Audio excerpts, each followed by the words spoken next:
నేను మీతో నిన్న, మొన్న, అంతకు ముందు రోజు 3 రోజులుగా గావిస్తున్న చర్చను మరింత ముందుకు కొనసాగిస్తున్నాను. ఈరోజు నేను చెప్పబోయే విషయం మీకు చాలా ప్రధానమైనదిగా భావిస్తున్నాను. నేనిప్పటివరకు మీతో కొన్ని అష్టాంగ హృదయంలోని సూత్రాలపై మాట్లాడాను. మీకు తెలుసు, ఒకటి థీరీ అయి ఉంటుంది, మరొకటి ప్రాక్టికల్ అయి ఉంటుంది. నేనిప్పటివరకు మీతో థీరీ గురించి మాట్లాడినట్లు థీరీలో మిగిలిన మరికొంత భాగాన్ని కొద్దిసేపు చర్చిస్తాను. ఆ తరువాత నేను మీతో ప్రాక్టికల్ విషయాలు కూడా చర్చిస్తాను. ఇదే విషయాన్ని మరో కోణంలో చెప్పాలంటే, మీలో ఎవరైనా న్యాయవాద వృత్తికి సంబంధించిన వారెవరైనా ఉంటే, న్యాయవాదులెవరైనా ఉంటే మీకర్థమవుతుంది, కోర్టు జడ్జిమెంట్ ఇచ్చినప్పుడు, తన నిర్ణయాన్ని తెలియజేసినప్పుడు అందులో ఆపరేటివ్ పార్ట్ ఒకటుంటుంది, ఫంక్షనల్ ఆపరేటివ్ పార్ట్. అది ఈ రోజు నుంచి ప్రారంభమవుతుంది. ఇలా చెప్పవచ్చు, ఇంతవరకు నేను మీకు చెప్పినవి సూత్రరూపంలో ఉన్న సైద్ధాంతిక విషయాలు. అయితే సరళమైన భాషలో వైజ్ఞానిక శాస్త్రంతో జోడించి మీ ముందుంచడానికి ప్రయత్నించాను, వివరించడానికి ప్రయత్నించాను. ఈరోజు మరికొన్ని విషయాలు మీరు దైనందిక జీవితంలో పాటించవలసినవి. ఈ సూత్రాలనెలాగూ పాటించవలసినదే, ఇందుకు మరో దారి లేదు. అయితే ఈ సూత్రాల తరువాత కూడా మరెంతో ఉంది. వాగ్భటులు చెప్పినది. సాధ్విగారిక్కడున్నారు. వారికి తెలియడం కోసం ఒక చిన్న విషయం, అది మీకు పాత విషయమే కావచ్చు, వారికి మాత్రం అది క్రొత్త విషయమే. నేను వారికి ఈ విషయాలు చెప్పడానికి మరొక కారణమేమిటంటే, వారు వ్యాఖ్యానిస్తున్నప్పుడు కూడా ఈ విషయాన్ని వందలాది మందికి తెలియజేయవచ్చు. సాధ్వీజీ, ఇక్కడ మేము 3,500 సంవత్సరాల క్రితం మన భారతదేశంలో జన్మించిన వాగ్భటుడు అనే ఒక మహాత్ముని బోధలను గురించి చర్చిస్తున్నాం. వారు వ్రాసిన 2 శాస్త్రీయమైన గ్రంథాలపై మేము మాట్లాడుతున్నాం. వారు వ్రాసిన మొదటి పుస్తకం అష్టాంగ హృదయం, వారు వ్రాసిన 2వ పుస్తకం అష్టాంగ సంగ్రహం. ఈ 2 గ్రంథాల్లోనూ వాగ్భట మహర్షి 7,000 సూత్రాలు రచించారు. సంస్కృతంలో వ్రాశారు. ఈ సూత్రాలు మన జీవితానికి సంబంధించినవి. మన జీవితంలో మనం ఆరోగ్యంగా ఉండాలంటే, రోగరహితులుగా ఉండాలంటే మనమేమేం చేయాలి? ఈ అంశంపై సూత్రాలను వాగ్భటాచార్యులు రచించారు. వాగ్భటులు చరక మహర్షి శిష్యులు. చరకుని పేరు మనందరికీ తెలుసు. చరకుని శిష్యుల్లో వారొకరు. చరకుని శిష్యులలో అత్యంత బుద్ధిమంతులలో ఒకరిగా వారి పేరు ఎంచబడుతూ ఉంటుంది. చాలా ఇంటెలిజెంట్ శిష్యులు వారు. చరక ఋషి ఎంత పరిశోధన చేశాడో, వాగ్భటుడు అంతకంటే ఎక్కువ పరిశోధన చేశాడు. వారు 135 సంవత్సరాలు జీవించారు. ఆ 135 సంవత్సరాలలో కేవలం 18 సంవత్సరాలు తప్ప, ఆ 18 సంవత్సరాల విషయంలో వారంటారు, నేను ఆ సమయాన్ని ప్రాథమిక విద్యాధ్యయనానికి వెచ్చించాను. ఆ 18 ఏళ్లు తప్ప తక్కిన వారి జీవితమంతా వారెంతో లోతైన పరిశోధనల్లో గడిపారు. వారొక సూత్రాన్ని వ్రాశారు అంటే దానిపై 50కి పైగా అబ్జర్వేషన్స్ చేశారు. ఈరోజు విజ్ఞానశాస్త్రమేదైతే ఉందో, ఆధునిక విజ్ఞానశాస్త్రమని మనం దేన్నైతే పిలుస్తున్నామో, ఇది పూర్తిగా అబ్జర్వేషన్స్పై ఆధారపడి ఉంటుంది. అబ్జర్వేషన్ అంటే పరీక్షించడం. వారేదైనా సూత్రాన్ని చెప్పారు అంటే దానిపై 50 ప్రయోగాలకు పైగా చేసి పరీక్షించారు. వేరువేరు పరిస్థితుల్లో వేరువేరు వ్యక్తులపై చేసి చూశారు. అప్పుడు నిర్ధారించబడిన పరిణామాన్నే వారు సూత్రంగా నిర్దేశించారు. ఇప్పుడు మనం ఊహించవచ్చు, మొత్తం 7,000 సూత్రాలలో ఒక్కొక్క సూత్రంపై వారు 50 చొప్పున ప్రయోగాలు చేయడంలోనే వారి జీవితమంతా గడిచిపోయింది. మహర్షి వాగ్భటులు ఆజన్మ బ్రహ్మచారి. వారు గృహస్థాశ్రమాన్ని స్వీకరించలేదు. అయితే వారి ఉద్దేశ్యంలో గృహస్థాశ్రమం ఎంతో గొప్పది. అటువంటి మహర్షి వాగ్భటుల సూత్రాలను నేను గత 6 సంవత్సరాలుగా చదువుతూ ఉన్నాను. భారతదేశంలో ఇప్పుడున్న పరిస్థితుల్లో నా విశ్వాసం ప్రకారం అవి చాలా అవసరమైనవి. ఈరోజు మన భారతదేశంలో పరిస్థితి ఏమిటంటే, మొత్తం 112 కోట్ల మంది ఉన్నారు. వారిలో 75 నుంచి 80 కోట్ల మంది రోగగ్రస్తులై ఉన్నారు. ప్రభుత్వం చెబుతోంది కేవలం 30 కోట్ల మంది మాత్రమే ఆరోగ్యంగా ఉన్నారు, తక్కిన వారంతా రోగగ్రస్తులై ఉన్నారు. వేరువేరు రోగాలతో, వాత సంబంధిత రోగాలు, పిత్త సంబంధిత రోగాలు, కఫ సంబంధిత రోగాలు, ఈ వ్యాధులకు చికిత్స చేయడానికి భారతదేశంలో మొత్తం కలిపి 23 లక్షల మంది డాక్టర్లు మాత్రమే ఉన్నారు. రిజిస్టర్డ్ డాక్టర్లు ఎంబీబీఎస్, బీహెచ్ఎంఎస్, బీఏఎంఎస్ 3 పద్ధతులకు చెందినవారు. అలా 23 లక్షల మంది డాక్టర్లున్నారు. ఒకవేళ అన్రిజిస్టర్డ్ డాక్టర్లను కూడా వీరితో కలిపితే ప్రభుత్వమంటుంది అన్రిజిస్టర్డ్ డాక్టర్ల సంఖ్య కూడా దాదాపు ఇంతే, 25 లక్షలకు దరిదాపుగా. మొత్తం కలిపి రిజిస్టర్డ్ మరియు అన్రిజిస్టర్డ్ డాక్టర్ల సంఖ్య 50 లక్షలు అనుకున్నా రోగుల సంఖ్య మాత్రం 70 కోట్లకు పైగా. ఒక డాక్టరు ఒక రోజులో ఎంత గొప్పగా పనిచేసినా 30కు మించి ఎక్కువ రోగులను చూడలేడు. నేనొక రోజు లెక్క కడితే 30 రోగులకు ఒక డాక్టర్ చొప్పున తీసుకున్నా 50 లక్షల డాక్టర్ల విషయంలో 1.5 కోటి మంది రోగులను మాత్రమే వారు చూడగలుగుతారు అతి కష్టం మీద. అటువంటిది రోగులు మాత్రం 75 నుంచి 80 కోట్ల మందున్నారు. వాగ్భటులు ఒక సూత్రాన్ని వ్రాసి వెళ్లారు. అది ఏమిటంటే, ప్రతి వ్యక్తి తన చికిత్సను తానే చేసుకోవచ్చు. ఈ విషయంలో వారంటారు 85% చికిత్స ఎంతో సరళమైనది, దానిని ప్రతి వ్యక్తి తనకు తానే చేసుకోవచ్చు. కేవలం 15% చికిత్స విషయంలో మాత్రమే మీకు ప్రత్యేక పరిజ్ఞానమున్న వ్యక్తి యొక్క అవసరం పడుతుంది. నేను భావించాను, ఈ 85% చికిత్సా విధానమేదైతే ఉందో ఇది జనులకు చేరగలిగితే ఎంతో మేలు జరుగుతుంది అన్న భావంతో ఈ వ్యాఖ్యానముల పరంపరను ప్రారంభించాను. ఇక్కడ శ్రీమతి ప్రభాదేవి జయప్రకాష్ గార్ల పేరుపై నడిచే ఒక ట్రస్ట్ ఉంది. ఆ ట్రస్ట్ యొక్క ముఖ్య వ్యక్తి శ్రీ శోభాకాంత్ దాస్ గారు, వారి కుమారులు ప్రదీప్ భాయ్, వారి సహచరులు నిరంజన్ భాయ్, మేఘాణిజీ, వీరందరూ కలిసి ఈ కార్యక్రమాన్ని ఏర్పాటు చేశారు. నా జీవితంలో ఈ విషయంపై నేనిస్తున్న మొట్టమొదటి వ్యాఖ్యానమిది. ఇంతకు పూర్వం నేనీ విషయం మీద ఎక్కడా మాట్లాడనే లేదు, ఎందుకంటే ఇంతకాలం నేను అధ్యయనమే చేస్తూ వచ్చాను. దీనిమీద చర్చించాలన్న విషయం ఎలా ప్రారంభమైందంటే, ఒకసారి నేను శోభాకాంత్ గారి ఇంట్లో భోజనం చేస్తూ ఉన్నాను. ప్రదీప్ భాయ్ గారితో మాట్లాడుతూ ఉంటే ఈ విషయంపై మాట్లాడితే ఎలా ఉంటుంది అన్న అంశం వచ్చింది. అలా అనుకోకుండా ఇది నిర్ణయించబడింది. కానీ నాకనిపిస్తుంది ఇది మాత్రం సార్థకమైనట్లే. ఎంతోమంది నాతో ఈ విషయం చెప్పారు. ముఖ్యంగా బాబూజీ శోభాకాంత్ గారు నాతోటన్నారు, నువ్వు పాత ప్రవచనాలనివ్వడం ఆపేయ్, ఆ పెప్సీ కోకాకోలాలకు సంబంధించినది, విదేశీ స్వదేశీయతలకు సంబంధించినది, డబ్ల్యూటీఓకి సంబంధించినది, వాటిని వదిలిపెట్టి దీనిమీదే మాట్లాడు. ఇదే విషయాన్ని ఎంతో చెబుతున్నారు. ఎక్కువ మంది ఇదే విధంగా భావించేటట్లయితే నేను కూడా ఈ విషయంపై మరింత రీసెర్చ్ చేసి ఈ విషయం మీదే మాట్లాడుతూ ఉంటాను. మేమింతవరకు 3 రోజుల వ్యాఖ్యానాన్ని పూర్తి చేశాము. ఇప్పుడు 4వ రోజు ప్రారంభమవుతూ ఉంది. నిన్నటి వరకు వ్యాఖ్యానించబడిన సూత్రాలను మీకొక్కసారి మళ్లీ చెబుతున్నాను మీకు గుర్తుండడానికి. నిన్న మీకు చెప్పిన సూత్రాలలో అతి ముఖ్యమైనది, మీరు భోంచేసిన వెంటనే మంచినీళ్లు త్రాగకూడదు. ఎప్పుడూ మీరు భోంచేసిన 1.5 గంటల తరువాతే మంచినీళ్లు త్రాగండి.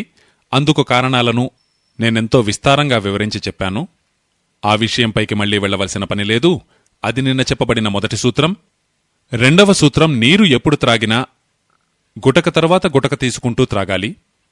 ఒక్కొక్క సిప్ తీసుకుంటూ త్రాగాలి. మీరు వేడి పాలు త్రాగినట్టుగా, లేదు వేడి కాఫీగాని టీగాని త్రాగినట్లుగా.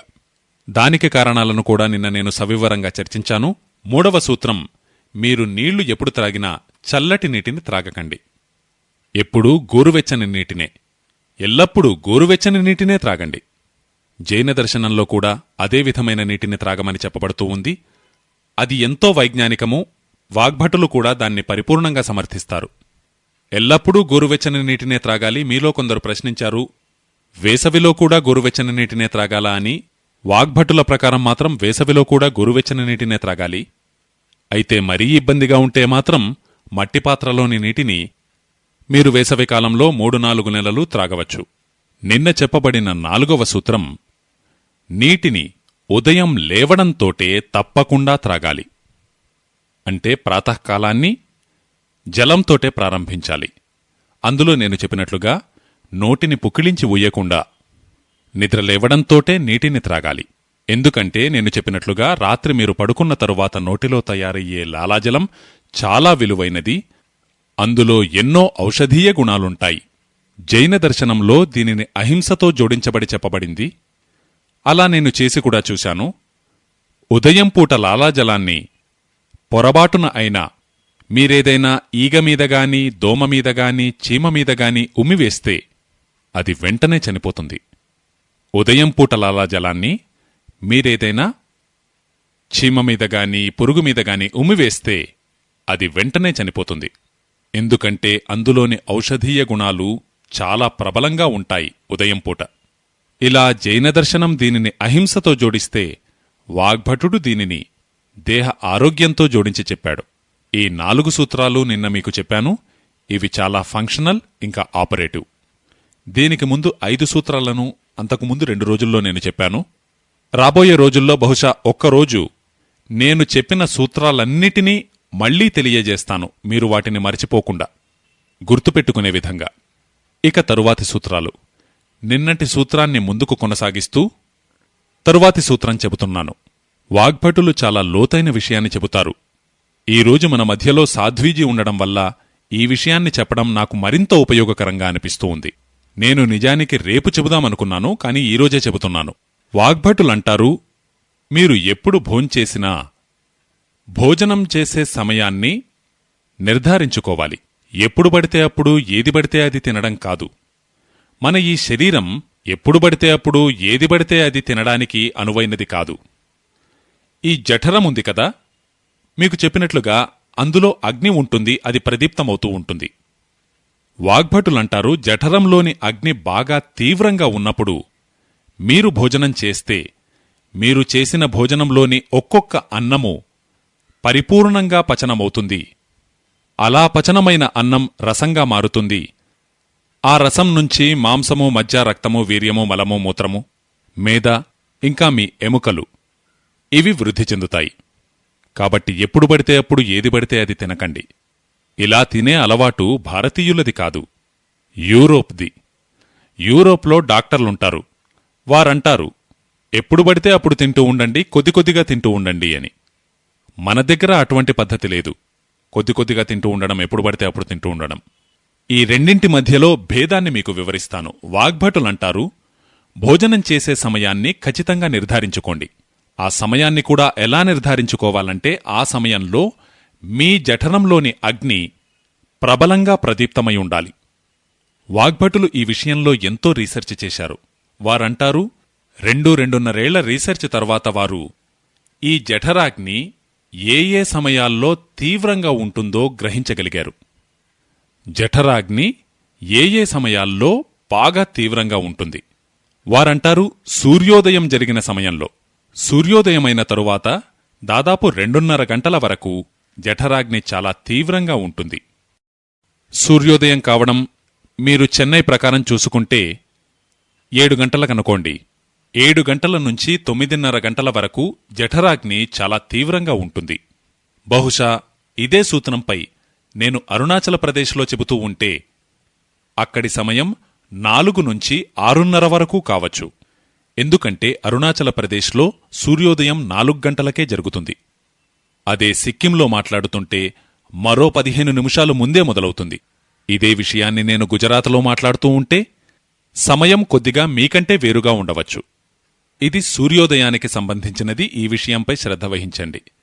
సూర్యోదయమైనది మొదలు 2.5 గంటల పాటు జఠరాగ్ని ప్రబలంగా ప్రదీప్తమై ఉంటుంది.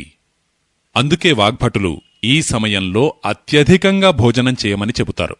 ఈ సమయంలోనే అత్యధికంగా మనం భోజనం చేయాలి.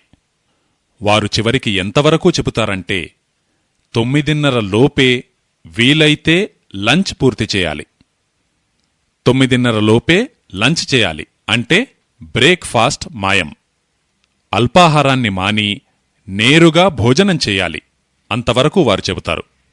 మీరు 9:30 లోపే కడుపు నిండా భోజనం చేస్తే దానినుంచి తయారైన సమస్తం, అందులోని ప్రతి బిందువు, ప్రతి అన్నం యొక్క ముక్క ప్రతి గింజ యొక్క ముక్క మీ శరీరానికి పూర్తిగా ఉపయోగపడుతుంది. ఎందుకంటే వారంటారు ఉదయం 7 గంటల నుంచి, అంటే మీ విషయంలో 7 గంటల సమయం నుంచి 9:30 గంటల సమయం వరకు జఠరాగ్ని చాలా తీవ్రంగా ఉంటుంది గనుక.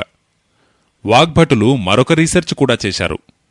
శరీరంలో ఉన్న వేరువేరు అంగాలు, ఇప్పుడు హృదయం లేదా జఠరం, అలాగే లివర్, అలాగే కిడ్నీ, ఇవి వేరువేరు సమయాల్లో ప్రధానంగా పనిచేస్తూ ఉంటాయి. జఠరాగ్ని పనిచేయడానికి అత్యుత్తమమైన సమయం 7 నుంచి 9:30 వరకు, అంటే సూర్యోదయం నుంచి 2:30 గంటల పాటు.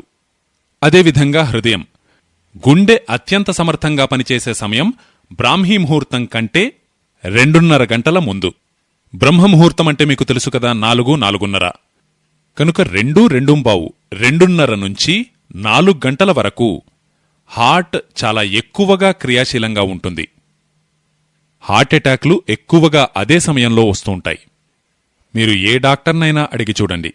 ఎందుకంటే హృదయం ఎక్కువ క్రియాశీలంగా ఎప్పుడైతే ఉంటుందో గుండె నొప్పి కూడా అప్పుడే వచ్చే అవకాశం ఎక్కువగా ఉంటుంది.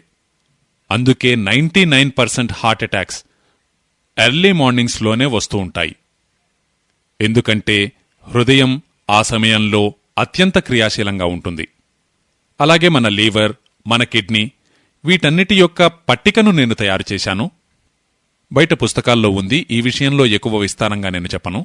సూచనప్రాయంగా చెబుతున్నాను. శరీరంలోని ప్రతి అవయవము ప్రధానంగా పనిచేయడానికి ఒక నిర్ధారితమైనటువంటి సమయముంది. ప్రకృతి ఆ సమయాన్ని నిర్ణయించింది. భగవంతుడు నిర్ణయించాడు. మీ జఠరాగ్ని ఉదయం 7 గంటల నుంచి 9:30 గంటల వరకు అత్యంత తీవ్రంగా పనిచేస్తూ ఉంటుంది. కనుక ఆ సమయంలో కడుపు నిండా భోజనం చేయాలి. సరేనా? మరి మీరన్నవచ్చు మధ్యాహ్నం ఆకలేస్తుంది కదా అని. అప్పుడు మరికొంత తినండి. అయితే వాగ్భటులు చెప్పేది మాత్రం ఉదయం పూటే అత్యధికంగా తినాలి. ఈరోజు భాషలో చెప్పాలంటే మీ బ్రేక్ఫాస్ట్ హెవియర్ కంటే హెవియర్గా ఉండాలి. అత్యంత భారీగా ఉండాలి. బ్రేక్ఫాస్ట్ ఎంత తినగలరో తినండి, ఏం పర్వాలేదు. ఉదయం పూట కడుపు నిండా తినాలి. మధ్యాహ్నం పూట మీరు భోజనం చేసేటట్లయితే వారంటారు ఉదయం కంటే కొద్దిగా తక్కువగా తినాలి. మధ్యాహ్నం భోజనాన్ని ఉదయం భోజనం కంటే కొద్దిగా తగ్గించాలి. దాదాపు 3వ వంతు తగ్గించండి. ఇక రాత్రి భోజనానికి మరో 3వ వంతు తగ్గించండి. ఇప్పుడు సూటిగా చెబుతున్నాను. మీరు ఉదయం పూట 6 రొట్టెలు తినేటట్లయితే మధ్యాహ్నం 4 తీసుకోండి, రాత్రి 2 తీసుకోండి. మీకు ఉదయం ఆలూ పరాఠా తినాలనుందనుకోండి, లేదు గోబీ పరాఠా తినాలనుందనుకోండి, మీ నాలుక రుచి కోసం ఉవ్విళ్ళూరుతుందనుకోండి, వాగ్భటులంటారు అదంతా ఉదయమే తినండి. బంగాళదుంప పరోటా, కాలీఫ్లవర్ పరోటా, ముల్లంగి పరోటా ఏమి తినాలనున్నా తినండి. నిజానికి జైనులకు ఆలూ పరాఠా కూడా నిషిద్ధం, మూలీ పరాఠా కూడా నిషిద్ధం. అయితే జైనులు కానివారు మీకు ఏది ఎక్కువగా తినడం ఇష్టమో, మీకు సులభంగా చెబుతున్నాను, మీకు బాగా ఇష్టమైన పదార్థాన్ని ఉదయం పూట తినండి. మీకు రసగుల్లా తినాలనుంటే ఉదయమే తినండి, పరమాన్నం తినాలనుంటే ఉదయమే తినండి, జిలేబీ తినాలనుంటే ఉదయమే తినండి, గులాబ్జామున్ తినాలనుంటే ఉదయమే తినండి. మీకు అత్యంత ఇష్టమైన ఆహార పదార్థాన్ని ఉదయమే తినండి, కడుపు నిండా తినండి. వారంటారు దీని విషయంలో వదలవలసిన అవసరం లేదు, మీకు ఎంత తినాలనిపిస్తే అంత తినండి, కడుపు నిండుగా తినండి. దానివల్ల కడుపు కూడా నిండుతుంది, మనసు కూడా తృప్తిపడుతుంది. వాగ్భటులంటారు మనసు యొక్క సంతృప్తి కడుపు యొక్క సంతృప్తి కంటే చాలా గొప్పది. మన ఈ మనస్సుంది కదా, అది ఒక ప్రత్యేకమైన పదార్థములతో, హార్మోన్లతో లేదా ఎంజైమ్స్తో నడుపబడుతూ ఉంటుంది. నేటి డాక్టర్లు మనస్సుగా పరిగణించేది నిజానికది కాదు, కాని వారు మనస్సుగా పరిగణించేది పీనియల్ గ్లాండ్ని. ఈ పీనియల్ గ్లాండ్ నుంచి ఎన్నో రసాలు స్రవించబడుతూ ఉంటాయి. వాటిని మనం హార్మోన్స్ అంటూ ఉంటాం. మరికొన్ని ఎంజైమ్స్. ఇది సంతృప్తికి ఎంతో అవసరమైన గ్లాండ్, పీనియల్ గ్లాండ్. భోజనం మిమ్మల్ని తృప్తిపరిస్తే భోజనంలో 2 అంశాలుంటాయి. ఒకటి మీ కడుపు నిండడం, రెండవది మీరు తృప్తిపడడం.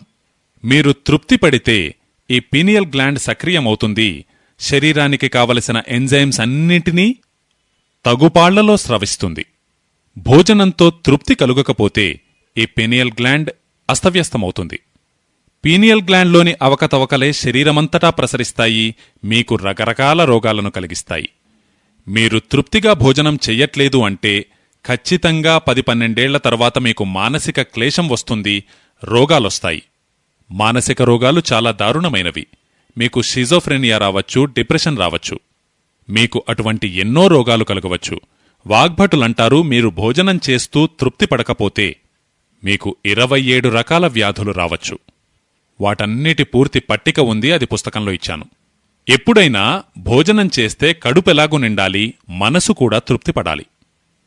మనస్సు తృప్తిపడడానికి, కడుపు నిండడానికి అనువైన సమయం ఉదయమే.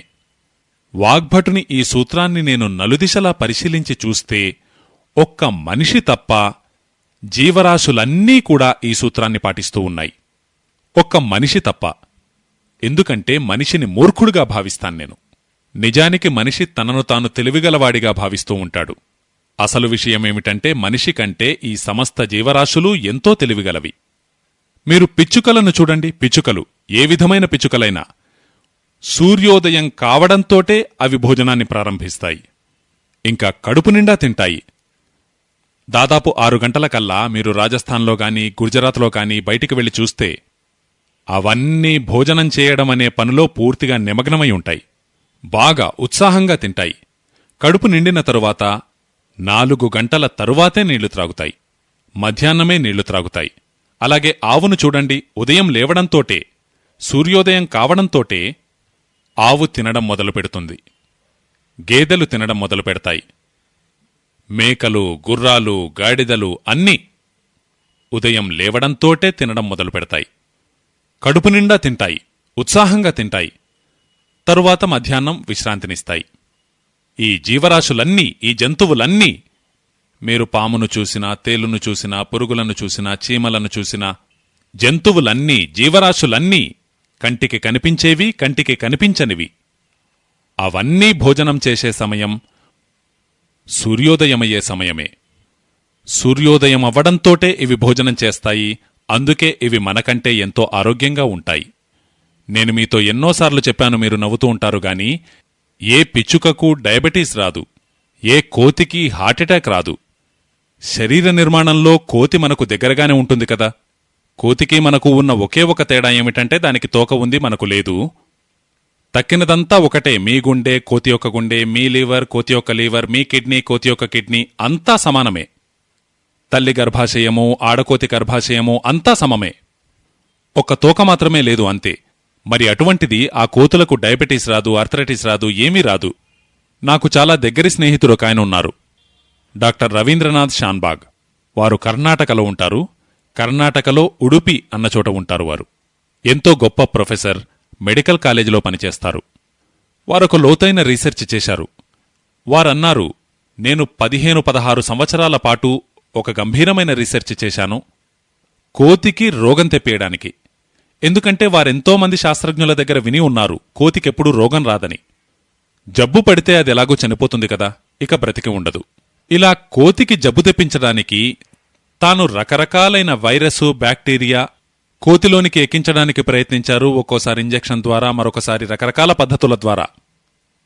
వారంటారు, 15 సంవత్సరాలుగా నేను విఫలున్నయ్యాను, కోతికి ఏ రోగమూ రాదు. నేను వారిని అడిగాను, మీరెలా చెప్పగలరు కోతికసలు జబ్బే రాదని? అంటే వారన్నారు, నేను కోతి కొలెస్ట్రాల్ పెంచడానికి ఎంతో ప్రయత్నించాను, అది పెరగనే పెరగదు. అప్పుడు ఆయన నాకు రహస్యం చెప్పారు, అది మీకు చెబుతున్నాను. అదేమిటంటే కోతి యొక్క రక్తంలోని RH ఫ్యాక్టర్ ప్రపంచంలో ఆదర్శవంతమైనది. ఇప్పుడు ఎవరైనా డాక్టర్ మీ RH ఫ్యాక్టర్ను కొలిచినట్లయితే దానిని కోతి యొక్క RH ఫ్యాక్టర్ తోటే కంపేర్ చేస్తారు. వారు మీకు ఆ విషయం చెప్పరనుకోండి, అది వేరే విషయం. పోలిక మాత్రం కోతితోటే జరుగుతుంది. కారణమేమిటంటే దానికెప్పుడూ ఏ జబ్బూ రాదు, దాని బ్లడ్లో కొలెస్ట్రాల్ పెరగదు, ట్రైగ్లిసరైడ్ పెరగదు, దానికి డయాబెటీస్ రాదు, దాని బ్లడ్లోకి షుగర్ను ఏ రకంగా ఇంట్రడ్యూస్ చేసినా అది నిలవదు.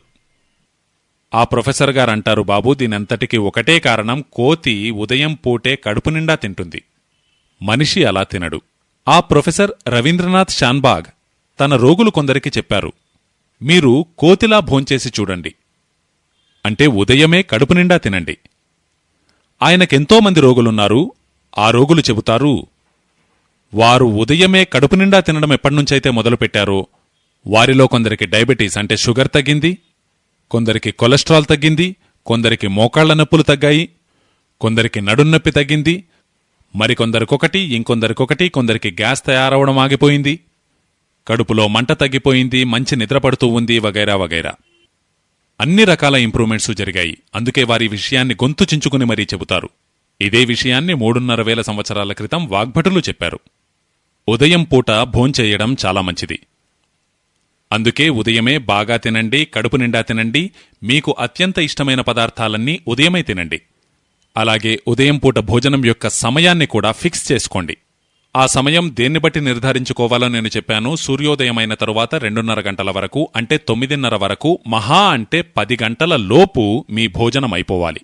ఇలా భోజనం చేయడం సాధ్యపడాలంటే మీరు అల్పాహారాన్ని మానుకోవాలి. ఈ అల్పాహారమన్నది భారతీయులది కాదు, ఇది ఆంగ్లేయులది. మీకు తెలుసు కదా మనతో పాటు ఏం జరిగిందో. ఉదయం పూట అల్పాహారం తక్కువగా తీసుకుంటారు, అంతకంటే ఎక్కువగా లంచ్లో తీసుకుంటారు, డిన్నర్లో అన్నిటినీ మించి తీసుకుంటారు. మొత్తానికే నాశనం, పూర్తిగా విరుద్ధం.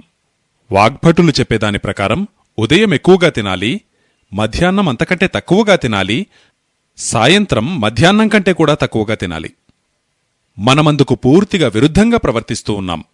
ఈ ఆంగ్లేయులు అమెరికన్ల కోసమే ఉదయం పూట తక్కువగా తినడం అవసరం. ఎందుకు? వారు ఉదయం తక్కువగా తీసుకుంటేనే మంచిది. మన దగ్గర మాత్రం ఎక్కువగా తీసుకోవడమే అవసరం. ఇందుకు కారణమేమిటంటే పాశ్చాత్య దేశాలలో సూర్యోదయం జరగదు. సంవత్సరంలో 7-8 నెలల పాటు సూర్యుని దర్శనమే లభించదు. ఈ జఠరాగ్ని ఉంది కదా, దీనికి సూర్యునితో నేరుగా సంబంధముంది. సూర్యుడు తీవ్రమవుతున్న కొద్దీ అగ్ని కూడా తీవ్రమవుతుంది, సూర్యుడు తగ్గుతున్న కొద్దీ అగ్ని కూడా తక్కువవుతూ ఉంటుంది.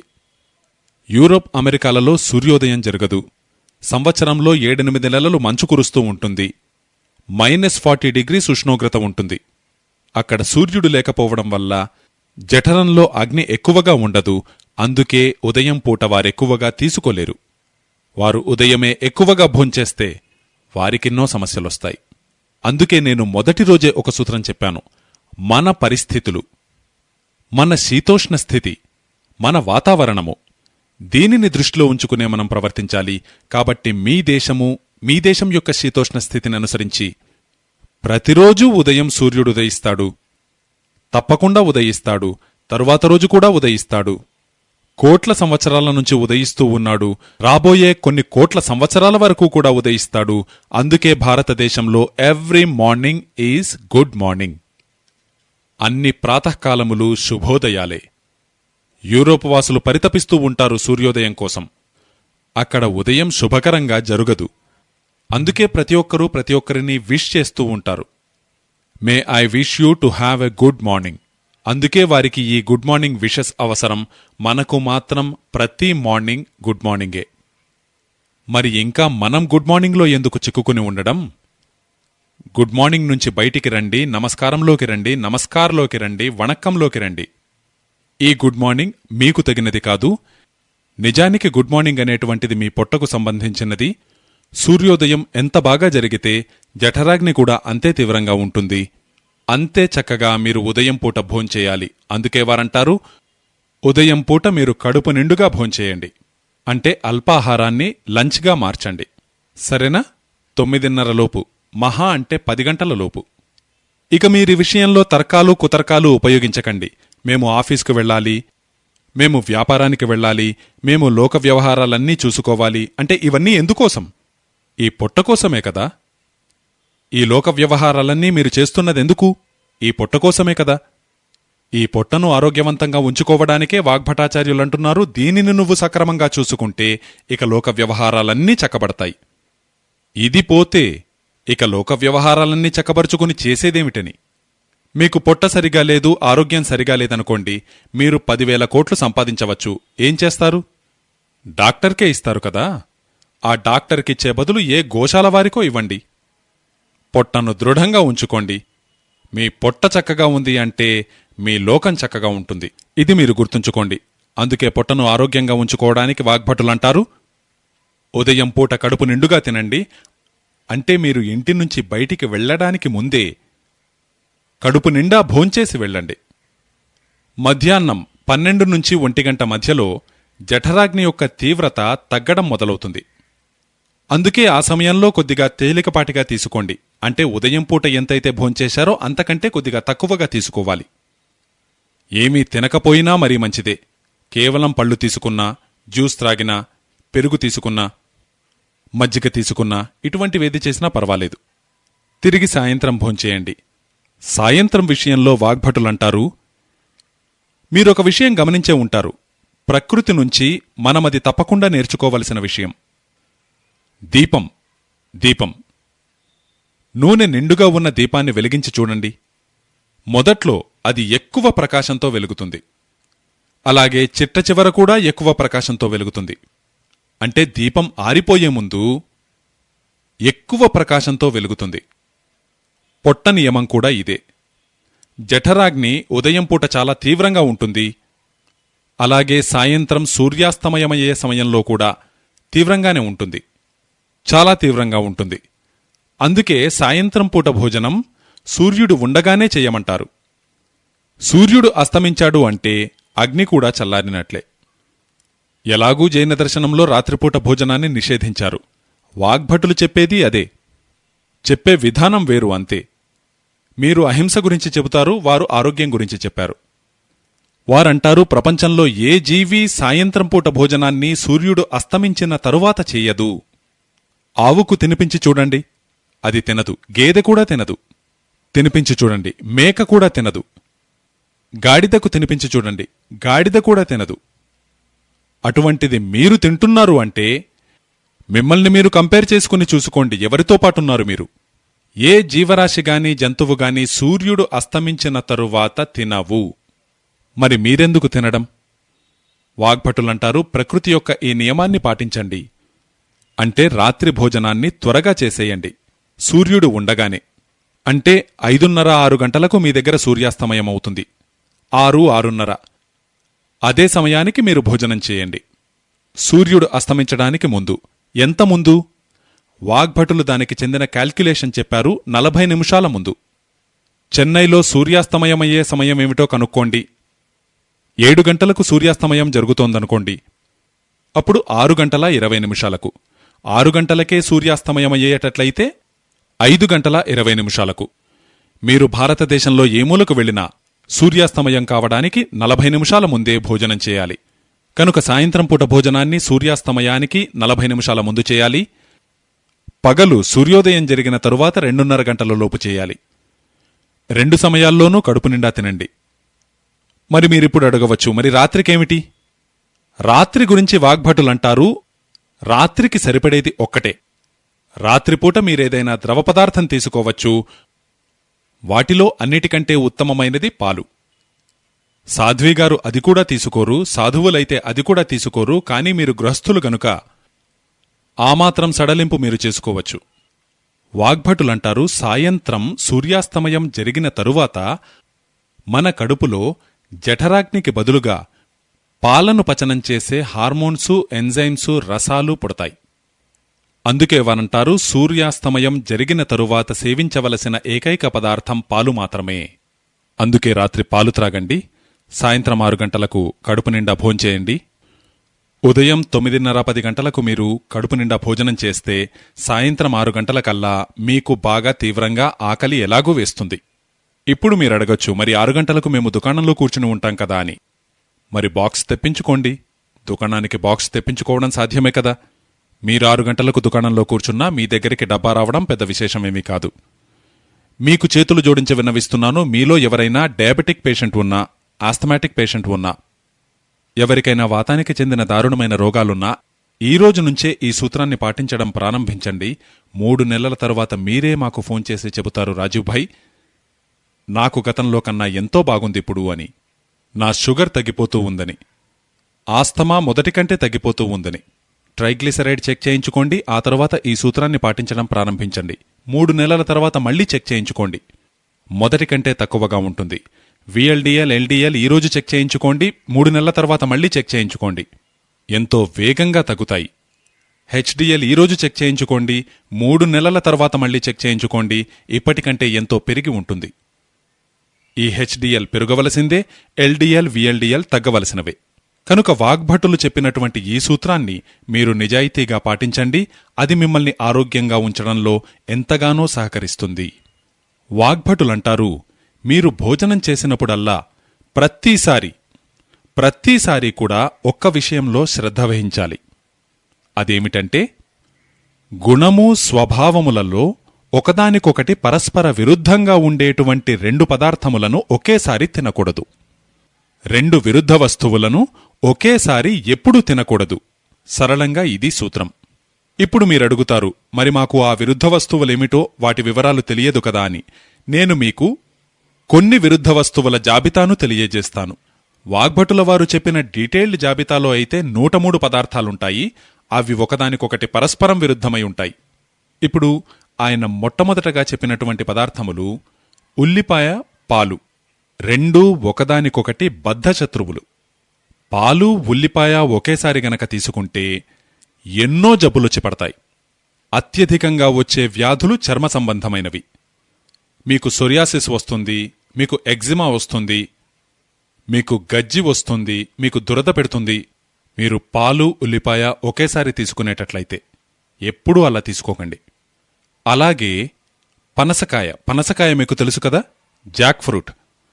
పనసకాయను, పాలను ఒకేసారి తీసుకోకూడదు. ఇంకా పాలతో పాటుగా సిట్రిక్ యాసిడ్ ప్రధానంగా ఉండేటువంటి ఏ పండును తీసుకోకూడదు. సిట్రిక్ యాసిడ్ అంటే మీకు తెలుసు కదా, కమలాపండు, బత్తాయి, నారింజ, ద్రాక్ష, పుల్లటి పదార్థాలు. ఒక పుల్లటి పదార్థం మీరు తయారు చేసుకునేది, మరొక పుల్లటి పదార్థం భగవంతుడు తయారు చేసినది. భగవంతుడు సృష్టించిన పుల్లటి పదార్థాలు పాలకు బద్ధశత్రువులు. వాగ్భటులు ఎన్నో సంవత్సరాలు రీసెర్చ్ చేసి చెప్పారు, పాలతో పాటుగా తీసుకోగలిగిన పుల్లటి పదార్థం ఒకే ఒకటి, అది ఉసిరికాయ. ఉసిరి మాత్రమే ఏకైక ఫలం. అది పుల్లగా ఉంటుంది, దానిలో సిట్రిక్ యాసిడ్ పరిపూర్ణంగా ఉంటుంది, దానిలో సి విటమిన్ పరిపూర్ణంగా ఉంటుంది, దానిలో కాల్షియం పరిపూర్ణంగా ఉంటుంది. ఈ ఒక్క ఫలాన్ని మాత్రం పాలతో పాటుగా తప్పకుండా తీసుకోండి.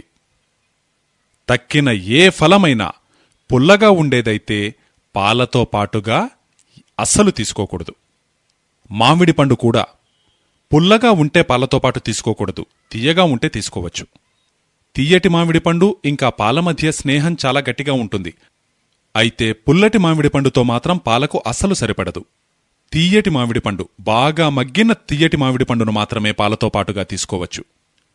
వారు మరొకటి చెప్పారు, మీరు జైనులైతే ఈ విషయం మీకెలాగూ వర్తించదు, కానీ మీరు జైనులు కాదు గనుక ఈ విషయం మీకు చెబుతున్నాను. ఎప్పుడూ తేనెను, నెయ్యిని కలిపి తీసుకోకూడదు. ఇది లోకంలోనే దారుణమైన విషం. తేనె ఇంకా నెయ్యి, తేనె మరియు నెయ్యి ఒకేసారి తీసుకోకూడదు. తేనె తినాలంటే నెయ్యి తినకూడదు, నెయ్యి తినాలంటే తేనె తినకూడదు. అలాగే మినప్పప్పు ఇంకా పెరుగు పొరబాటున కూడా ఒకేసారి తీసుకోవద్దు. మినపపప్పు, నిజానికి నిన్న మీకు చెప్పాను, ద్విదళములలో అన్నిటికంటే దారుణమైనది మినపపప్పు. భారతదేశంలో మినప్పప్పు మీద జరిగిన రీసెర్చ్లన్నీ చెప్పేదేమిటంటే, ఇది పప్పులకే రారాజు, అందుకే దానిని ఒంటరిగానే తినాలి. దానితో పాటు పెరుగుని తినకూడదు మినపప్పుతో. పప్పులకు రారాజు గనుక రాజు ఒక్కడే ఉంటాడని చెప్పబడుతూ ఉంటుంది గనుక మినప్పప్పును ఎంత కావాలంటే అంత తీసుకోండి, కాని పెరుగుతో పాటు తీసుకోకండి. ఇక తక్కిన పప్పుల విషయంలో పెసరపప్పు గాని, కందిపప్పు గాని, ఇవి కూడా ద్విదళములే కనుక దీనిని పెరుగుతోటి తీసుకోకపోవడమే మంచిది. కానీ ఒకవేళ తప్పనిసరిగా తీసుకోవలసి వస్తే అందుకు ఉపాయం నేను నిన్న తెలియజేశాను. అప్పుడు పెరుగును వేడిచేసి తినాలి, లేదు పెరుగులో తాలింపు వేసి తినాలి. అప్పుడు దాని స్వభావం వేడెక్కుతుంది. లేదు మజ్జిగైనా వేడి చేసుకుని త్రాగాలి, దాని స్వభావం వేడెక్కే విధంగా.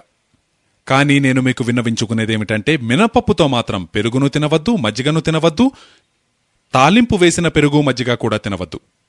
అవస్సలు సరిపడవు అంటారు వాగ్భటులు. నేను ఈ విషయంలో నా శరీరం మీదనే ప్రయోగం చేసి చూశాను. నేనొకసారి అనుకున్నాను, సరే తిని చూద్దాం, వాగ్భటులు తినవద్దంటున్నారు, ఒకసారి తిని చూద్దాం ఏం జరుగుతుందో అని. నేను తినడానికి ముందు బ్లడ్ ప్రెషర్ చెక్ చేసుకున్నాను. తరువాత మినప్పప్పు తిని వెంటనే పెరుగు తిని ఆ తరువాత బ్లడ్ ప్రెషర్ చెక్ చేసుకుంటే నా బ్లడ్ ప్రెషర్ 22 నుంచి 25% వరకు పెరిగి ఉంది. ఆ తరువాత నాకనిపించింది, నేనిలా రోజూ గనక తినేటట్లయితే 6-7 నెలలలో నాకు హార్ట్అటాక్ రావడం ఖాయం. దీనర్థం తల్లులు చెల్లెళ్లతో నివేదిస్తూ ఉన్నాను, పెరుగు వడ ఎప్పుడూ చేయకూడదు. వడలో మీరు మినప్పప్పు ఉపయోగించేటట్లయితే పెరుగు వడ అసలే చేయకూడదు. మీకు అంతగా పెరుగువడ తినాలని ఉంటే పెసరపప్పుతో చేయబడింది, పెసరపప్పుతో చేయబడిన వడతో తాలింపు వేయబడిన పెరుగు లేదా తాలింపు వేయబడిన మజ్జిగను ఉపయోగించి చేయాలి. మినప్పప్పుతో చేసిన వడలని మాత్రం ఎప్పుడూ పెరుగుతో కలిపి తిననేకూడదు. మినపప్పుతో చేసిన వడలను చట్నీతో తినవచ్చు, పెరుగుతో మాత్రం కాదు. మీ ఇంట్లో ఏదైనా పెళ్లిగాని శుభకార్యంగాని ఉంటే మెనూ నిశ్చయించేటప్పుడు ఈ విషయంపై శ్రద్ధ వహించాలి. అతిథులకు ఎప్పటికీ మినపప్పుతో చేసిన వడ ఇంకా పెరుగు కలిపి వడ్డించకూడదు. ఎందుకంటే పాపాన్ని పొందినవారవుతారు. మీరు మీకెలాగూ హాని చేసుకుంటారు, అతిథులుగా వచ్చిన వారికి హాని చేసిన వారవుతారు. అతిథి దైవంతో సమానం, వారికి విషం తినిపించకండి. ఇలా ఒక పట్టిక ఉంది. మీకు నేను 4-5 విషయాలు మాత్రం చెప్పాను, మిగిలిన వాటి కోసం మీరు పుస్తకంలో చూడవచ్చు. ఆ పట్టిక 103 పదార్థాలను గురించి చెబుతుంది. దీనిని దీనితో పాటు తినకూడదు, దీనిని దీనితో పాటు తినకూడదు. వాగ్భటులంటారు 2 విరుద్ధ పదార్థములను ఒకేసారి తినకూడదు. అలాగే వారు తెలియజేస్తారు, మీరు ఈ సూత్రాన్ని కనుక క్రమం తప్పకుండా పాటించినట్లయితే మీరు జీవితాంతం నిస్సందేహంగా ఏ రోగమూ రాకుండా జీవించగలుగుతారు. కనుక ఈరోజు 2 సూత్రాలను గురించి మనం చర్చించుకున్నాం. ఇక 3వ సూత్రంలోకి వెళతాను. ఈరోజు చెప్పబోయే 3వ సూత్రం. వాగ్భటులంటారు, మీరు భోజనమెప్పుడు చేసినా నేలపై కూర్చుని మాత్రమే చేయాలి. నేలపై కూర్చుని చేయాలి. ఇప్పుడు నేను కూర్చున్నాను కదా, దీనిని ఆయుర్వేదం యొక్క భాషలో సుఖాసనం అంటారు. ఈ ఆసనంలో కూర్చుని భోంచేయాలి. ఎందుకు అలాగే తినాలి? మీ మనసులో ప్రశ్న ఉదయిస్తుంది. దీనికి సమాధానంగా వాగ్భటాచార్యులంటారు, ఈ సుఖాసనంలో కూర్చుని భోజనం చేయడం వల్ల మీ కడుపులో జఠరం ఉంది కదా, ఈ జఠరాగ్ని ఎంతో తీవ్రంగా ఉంటుంది. ఈ ప్రత్యేకమైన ఆసనంలో ఆ జఠరాగ్ని మరింత తీవ్రంగా ఉంటుంది. మీరిప్పుడు కుర్చీలో కూర్చున్నారు కదా, దీనివల్ల తీవ్రత తగ్గుతుంది. ఇక మీరు నిలబడితే తీవ్రత పూర్తిగా తగ్గిపోతుంది. కారణమేమిటి? మీకు శరీరాన్ని గురించి కొద్దిగా తెలుసు కదా. మన శరీరంలో కొన్ని చక్రాలున్నాయి. ఒక చక్రము ఇక్కడ వెనుక ఉంటుంది. మీ హిప్ జాయింట్స్ ఇంకా మీ వెన్నుపూస కలిసిన ప్రదేశంలో ఉంటుంది. అది చాలా ముఖ్యమైన చక్రం. అది మీరు ఈ విధంగా కూర్చున్నప్పుడే ప్రదీప్తమవుతుంది, అంటే చైతన్యవంతమవుతుంది. దాని ప్రభావం జఠరంపై నేరుగా పడుతుంది. ఈ ప్రభావాన్ని మీరు అనుభూతి చెందాలంటే మీరు నేలపై కూర్చునే భోంచేయండి. అలాగే వారంటారు, భోజనం చేసే పళ్ళెము మీరు కూర్చున్న స్థాయి కంటే ఎత్తులో ఉండాలి. అంటే ముందు ఏదైనా పీటనుగాను స్టూల్నుగాను ఉంచుకుని దానిపై పళ్ళాన్ని ఉంచుకుని తినాలి. వాగ్భటులు మరొక చక్కటి విషయాన్ని చెప్పారు. ఒకటేమిటంటే, ఈ సుఖాసనంలో కూర్చుని మీరు భోంచేయాలి. ఇది కాక మరొక ఆసనముంది. ఆ ఆసనంలో కూర్చుని కూడా మీరు భోంచేయచ్చు, మరే ఆసనంలోనూ చేయకూడదు. ఆవు పాలు పితికేటప్పుడు ఎలా కూర్చుంటారో మీకు తెలుసు కదా, అంతే అలాగే కూర్చుని భోంచేయాలి.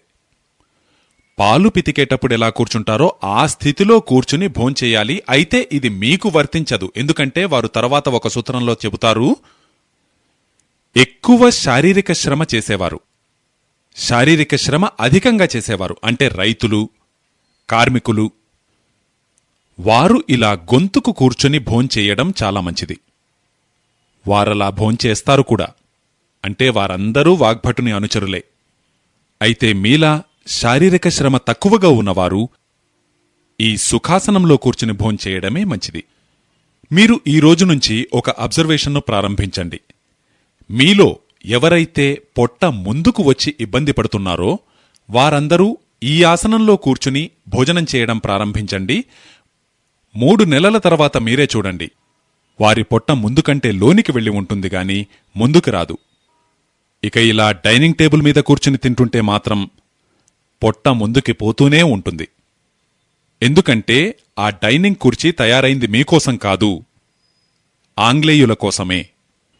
ఆంగ్లేయుల కోసం ఈ టేబుల్ ఎందుకు తయారైందంటే అక్కడ చలి బాగా ఎక్కువగా ఉండడం వల్ల వారి జాయింట్స్ బిగుసుకుని ఉంటాయి. వారి జాయింట్స్ అన్నీ కూడా బిగుసుకుపోయి ఉంటాయి, గట్టిపడి ఉంటాయి. మన దగ్గర వేడిమి ఎక్కువగా ఉంది కాబట్టి మన జాయింట్స్ అన్ని ఫ్లెక్సిబుల్గా ఉంటాయి. మనం క్రింద కూర్చోవడానికి ఏ విధమైన ఇబ్బంది ఉండదు. ఇప్పుడు నేనిలా కూర్చున్నట్లుగా ఏ ఆంగ్లేయుడూ కూర్చోలేడు, ఏ అమెరికన్ కూర్చోలేడు. ఎందుకంటే మోకాళ్లు బిగుసుకుపోయి ఉంటాయి, హిప్ జాయింట్స్ బిగుసుకుపోయి ఉంటాయి, కూర్చోవడం కష్టం. అందుకే వారు కూర్చోవడాన్ని సులభతరం చేసుకోవడానికి కుర్చీని కనుగొన్నారు. పూర్తిగా కూర్చోలేకపోతే కనీసం సగమైనా కూర్చుందామన్నట్లుగా. కాబట్టి ఆ కుర్చీ ఉన్నది మీకోసం కాదు, ఆంగ్లేయుల కోసం. అందుకే మీతో నా విన్నపమేమిటంటే డైనింగ్ టేబుల్పై భోజనం చేయకండి. ఇప్పుడు మీరంటారు, మరి మేం తీసేసుకున్నాం కదా. మీరు ఇటువంటివెన్నో పనికిమాలిన వస్తువులు తీసుకున్నారు. గత 60-70 సంవత్సరాలుగా భారతీయులందరికీ ఒక విచిత్రమైన జబ్బంటుకుంది. ప్రపంచంలోని చెత్తాచెదారమంతా ఇంటికి తీసుకొచ్చి పెట్టుకోవడం. అవును, ఏ ఆలోచన లేకుండా, అవసరమా కాదా అని ఆలోచించకుండా పనికిమాలిన చెత్తనంతా తీసుకొచ్చి ఇంట్లో పెట్టుకోవడం. నేను వంటింట్లలోకి వెళ్లి చూస్తాను కదా, ఎన్నో టిన్లు డబ్బాలు. అవి ఖాళీవే, అయినా అవతల పడేయరు. అలాగే భద్రంగా భద్రపరుచుకుంటూ ఉంటారు. అవి ఎప్పుడవసరమొస్తాయో తెలీదు, కాని ఆ డబ్బాల్ని అలా పేర్చుకుంటూనే ఉంటారు. వంటింట్లో ఎన్ని డబ్బాలుంటాయంటే వాటిలో సగమైనా నిజానికి ఉపయోగిస్తున్నారో లేదో చెప్పలేం. కాని వాటిని మాత్రం అలా పోషిస్తూనే ఉన్నారు. ఏమో ఎప్పుడవసరమొస్తుందో చెప్పలేం అంటుంటారు. చెత్తమీద ఇంత ప్రేమ ఎందుకో అర్థం కాదు. బయటపడేయవలసిన వస్తువులన్నిటినీ భద్రంగా ఇంట్లో దాచుకున్నారు. పడేయడం గురించి మాట్లాడితే అరే ఎప్పుడవసరం వస్తుందో తెలీదు అంటారు. ఆ అవసరమొచ్చే సమయం 60 ఏళ్లైనా రాదు, 100 ఏళ్లైనా రాదు. నేను మీ డైనింగ్ టేబుల్ని కూడా అదే చెత్త పదార్థంగానే పరిగణిస్తాను. ఇప్పుడు మీరే లెక్క చూసుకోండి. మీరొక డైనింగ్ టేబుల్ని తీసుకొచ్చి పెట్టుకున్నారు. ఇది 100 స్క్వేర్ ఫుట్లదై ఉండవచ్చు, లేదు 50 స్క్వేర్ ఫుట్లదై ఉండవచ్చు. అది మీ ఇంట్లో 50 స్క్వేర్ ఫుట్ల స్థలాన్ని ఆక్రమించుకుని కూర్చుంది. ఆ స్థలం విలువెంత? మద్రాసులో స్క్వేర్ ఫుట్ 3,000 రూపాయలు. అటువంటిది 50 స్క్వేర్ ఫీట్ అది ఆక్రమించుకుని కూర్చుంది. అంటే దానర్థం ఒకసారి లెక్కగట్టి చూడండి, 3,000ను 50 రెట్లు చేసి. దానితో మీరు రోజూ దానిపై ఖర్చు పెడుతున్న లెక్క తెలుస్తుంది. మొదట దానిని కొనడానికి డబ్బులు వ్యర్థం చేశారు, ఇప్పుడు దానిచేత అంత స్థలం ఆక్రమింపజేసి డబ్బులు వ్యర్థం చేస్తూనే ఉన్నారు. కనుక వీలైతే డైనింగ్ టేబుల్ని తీసేయండి, లేదు ఒక మూలకి పెట్టండి. విషయం అర్థమైంది కదా. ఇప్పుడు మీరడుగుతారు, రాజీవ్ భాయ్ ఏదో ఒక ప్రత్యామ్నాయాన్ని చూడండి. మేమందరం డైనింగ్ టేబుళ్లను తీసుకొచ్చి పెట్టుకున్నాం కదా, ఇప్పుడు తీసేయమంటే ఎలా అని మీరనేటట్లయితే మీరేం చేస్తారంటే కుర్చీ మీద ఇప్పుడు నేను కూర్చున్నట్లుగా కూర్చోండి. డైనింగ్ టేబుల్ కుర్చీ ఉంది కదా, మీకు దానిమీద మోహం ఉంది, ఆ మోహం పోదు. వాగ్భటులైతే దాన్ని తీసేయమంటారు, కానీ నేను మీకొక సజెషన్ ఇస్తున్నాను. నేనిప్పుడు ఎలా సుఖాసనంలో కూర్చున్నానో అదేవిధంగా మీరు కుర్చీపై కూర్చొని భోంచేయండి. అది ఉత్తమమైన మార్గమైతే కాదు, ఒక మధ్య మార్గం.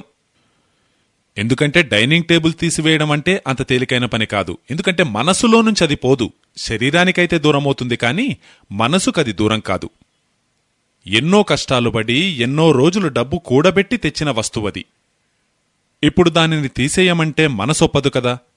అందుకే మీరు దానిని నిజంగా సద్వినియోగం చేసుకోవాలనుకుంటే ఆ కుర్చీపై ఇలా సుఖాసనమేసుకుని కూర్చుని అప్పుడు భోంచేయండి. ఒకవేళ డైనింగ్ టేబుల్ లేకపోతే చాలా మంచిది. నా విన్నపాన్ని మన్నించండి. దానిని తీసుకువచ్చే ఆలోచన మానుకోండి. వాటికి బదులుగా మీకు తెచ్చుకోవాలనుకుంటే చిన్న చిన్న పీటలు తెచ్చుకోండి. మీ వంటగదిలో వాటిపై పళ్ళాన్నుంచుకుని తినండి. ఇక ఆ తరువాత సూత్రం, ఇది చాలా ముఖ్యమైనది. వాగ్భటులంటారు, మీరు ఉదయం గాని మధ్యాహ్నం గాని భోజనం చేసినట్లయితే, నిజానికి వారు మధ్యాహ్నం భోజనం చేయమని చెప్పరు, మధ్యాహ్నానికి బదులుగా ఉదయమే భోజనం చేయమని చెబుతారు. కాని మీరు ఉదయమూ మధ్యాహ్నమూ భోజనం చేసినట్లయితే, భోజనం చేసిన తరువాత తప్పకుండా విశ్రాంతి తీసుకోవాలి. భోజనము చేయడంతోటే విశ్రాంతి తీసుకోండి, విరామం తీసుకోండి. ఏ పనీ చేయకండి. ఉదయం పూట భోజనం 10 గంటలకు చేసినా, లేదు 11 గంటలకు చేసినా, 12 గంటలకు చేసినా, భోజనం చేయడంతోటే విశ్రాంతి తీసుకోవాలి. ఎంతసేపు? 20 నిమిషాలు.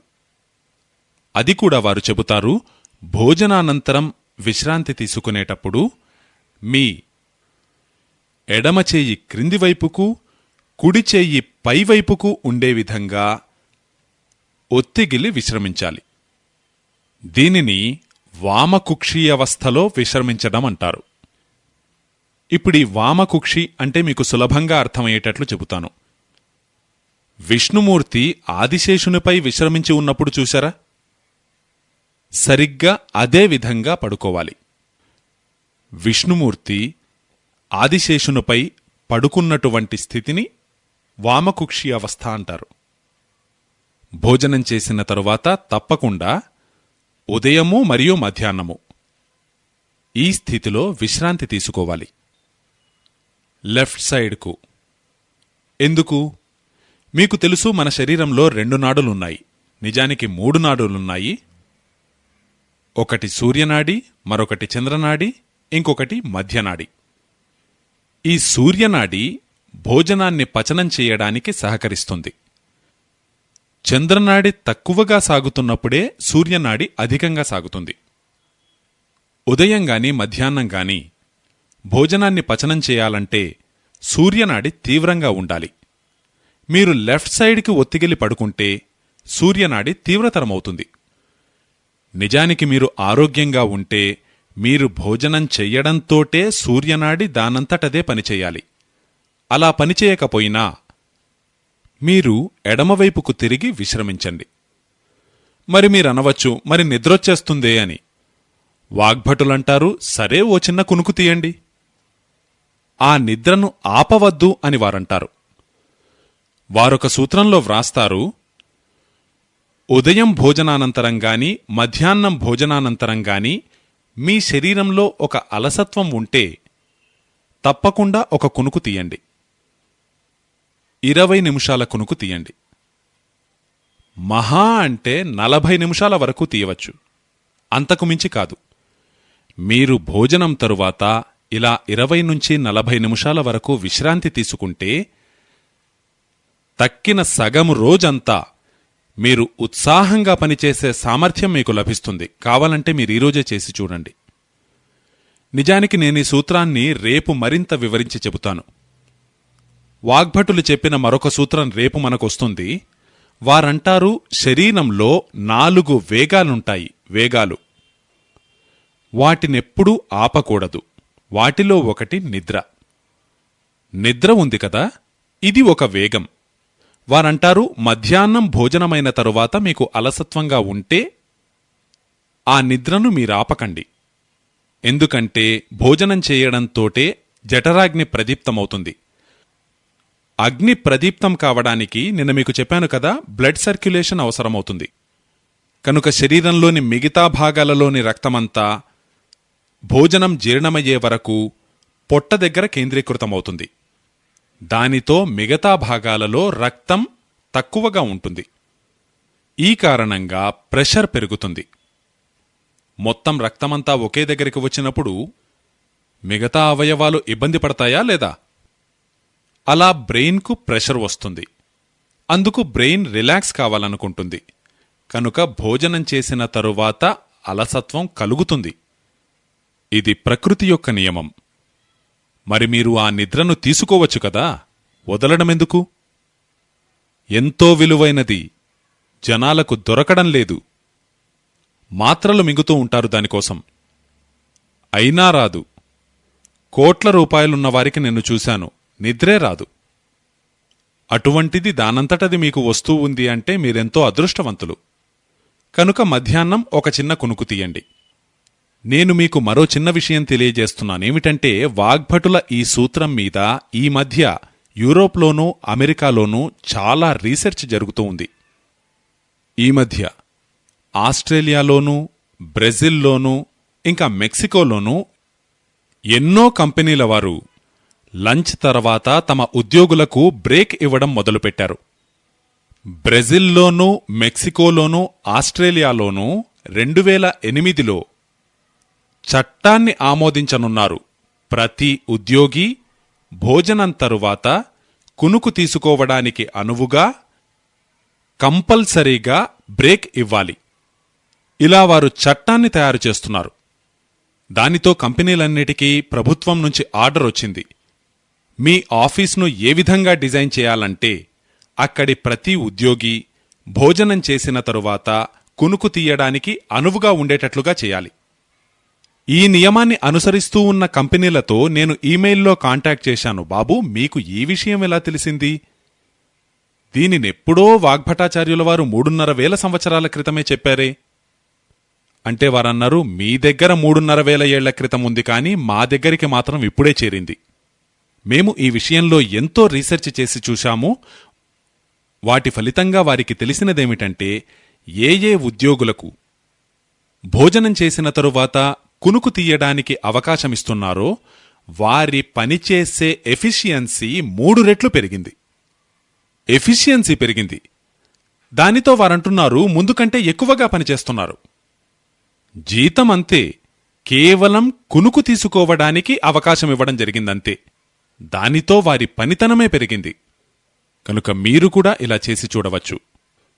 తల్లులు, సోదరీమణులకు ముఖ్యంగా ఈ విషయాన్ని నివేదిస్తున్నాను. ఎందుకంటే మీకు ఇంట్లో పని తక్కువగా ఉండదు. ఏదైనా ఫ్యాక్టరీని నడపడం తేలికే గాని ఇంటిని నడపడం మాత్రం చాలా కష్టం. ఇంట్లో కూడా అన్నిటికంటే కష్టమైన పని పిల్లల పెంపకం. నా ఉద్దేశ్యంలో ప్రపంచంలో దీనిని మించిన పని మరొకటి లేదు. కాబట్టి మీకు ఎంతో పని ఉంది. అందుకే మీరు భోజనం చేసిన తరువాత ఒక చిన్న కునుకు తీయడం అలవాటు చేసుకోండి. పనులన్నీ పక్కన పెట్టి కేవలం కునుకు తీయండి. నేను మీకిలా ఎందుకు చెబుతున్నానంటే, మీ శరీరాన్ని ఆరోగ్యంగా ఉంచుకోవడం కంటే ముఖ్యమైన పని ఈ ప్రపంచంలో మరొకటి లేదు కనుక. మీ శరీరం ఆరోగ్యంగా ఉన్నప్పుడే ఇకపై కూడా ఇల్లు సక్రమంగా కొనసాగుతుంది. కనుక నిస్సంకోచముగా, ఎటువంటి గౌరవాలకు పోకుండా, ఏమాత్రం సిగ్గుపడకుండా, అత్తగారున్నారని సిగ్గుపడటమో, మామగారున్నారని సిగ్గుపడటమో చేయకుండా, భర్త ఉన్నారనో పిల్లలున్నారనో సంకోచించకుండా, మీరు మధ్యాహ్నం భోజనం చేసిన తరువాత తప్పకుండా కునుకు తీయండి. 20 నిమిషాల నుంచి 40 నిమిషాల వరకు మీ జీవితం సుఖమయమవుతుంది. మీరు జీవితాంతం ఆనందంగా ఉంటారు. ఇందులో సిగ్గుపడవలసిన విషయమేమీ లేదు. ఇది శరీరం యొక్క అవసరం. ఇప్పుడు ఆకలి వేస్తే అన్నం తింటాం, ఇందులో సిగ్గుపడేదేముంది? అలాగే భోజనం చేయడంతోటే బ్లడ్ ప్రెషర్ పెరుగుతుంది. బ్రెయిన్ ఎక్కువ ప్రెషర్ను తట్టుకోలేదు. కనుక నిద్రపోవడమే శరీరానికి మంచిది. కాబట్టి మీరు కునుకు తీయండి. పురుషులకు నేను నివేదించేదిదే. మీరనవచ్చు, మాకు దుకాణంలో వ్యవస్థ లేదు అని. ఏర్పాటు చేసుకోండి. ముందో వెనకో విరగ్గొట్టో పగలగొట్టో మీ కాళ్ళు చాపుకోవడానికి అనువుగా ఏర్పాటు చేసుకోండి. మీరు మేము బ్యాంకులో పనిచేస్తున్నాము, బీమా కంపెనీలో పనిచేస్తున్నాము అనేటట్లయితే, యూరోప్లోనూ అమెరికాలోనూ ఏ బ్యాంకులు ఏ బీమా కంపెనీలలో ఈ నియమాన్ని ఏర్పాటు చేశారో వాటి లిస్ట్ మీకు పంపుతాను. కనుక మీరు దానిని చూపించి మీ బ్యాంకులో కూడా ఆ మార్పు చేయడానికి ప్రయత్నించండి. అమెరికాలోనూ, కెనడాలోనూ, బ్రిటన్లోనూ, ఆస్ట్రేలియాలోనూ, న్యూజిలాండ్లోనూ చట్టాలు చేయగలిగితే భారతదేశంలో ఎందుకు చేయలేరు? వాగ్భటులు భారతీయులే కదా. కాబట్టి మీ బ్యాంకులు బీమా కంపెనీలలో కూడా ప్రయత్నించండి. మీకు తెలుసా, ఈ బీపీఓ సెక్టార్ ఉంది కదా, దానిలో ఈ మార్పు జరిగింది. గురుగాంలో మొదలయింది. వారు మొదలుపెట్టారు. మధ్యాహ్నం భోజనం తరువాత కునుకు తీయడానికి అవకాశమివ్వడం ప్రారంభించారు. ఇలా బీపీఓ సెక్టర్లోనూ ఐటీ సెక్టర్లోనూ మొదలయ్యింది అంటే క్రమక్రమంగా మీకు కూడా అది వస్తుంది. ఇప్పుడు మీకో విరుద్ధమైన విషయం చెబుతున్నాను. నేను గుజరాత్కి వెళుతూ ఉంటాను, రాజస్థాన్కి వెళుతూ ఉంటాను. జైపూర్ లాంటి పట్టణంలో, రాజ్కోట్ వంటి పట్టణంలో మధ్యాహ్నం పూట బజార్ అంతా మూసివేయబడి ఉంటుంది.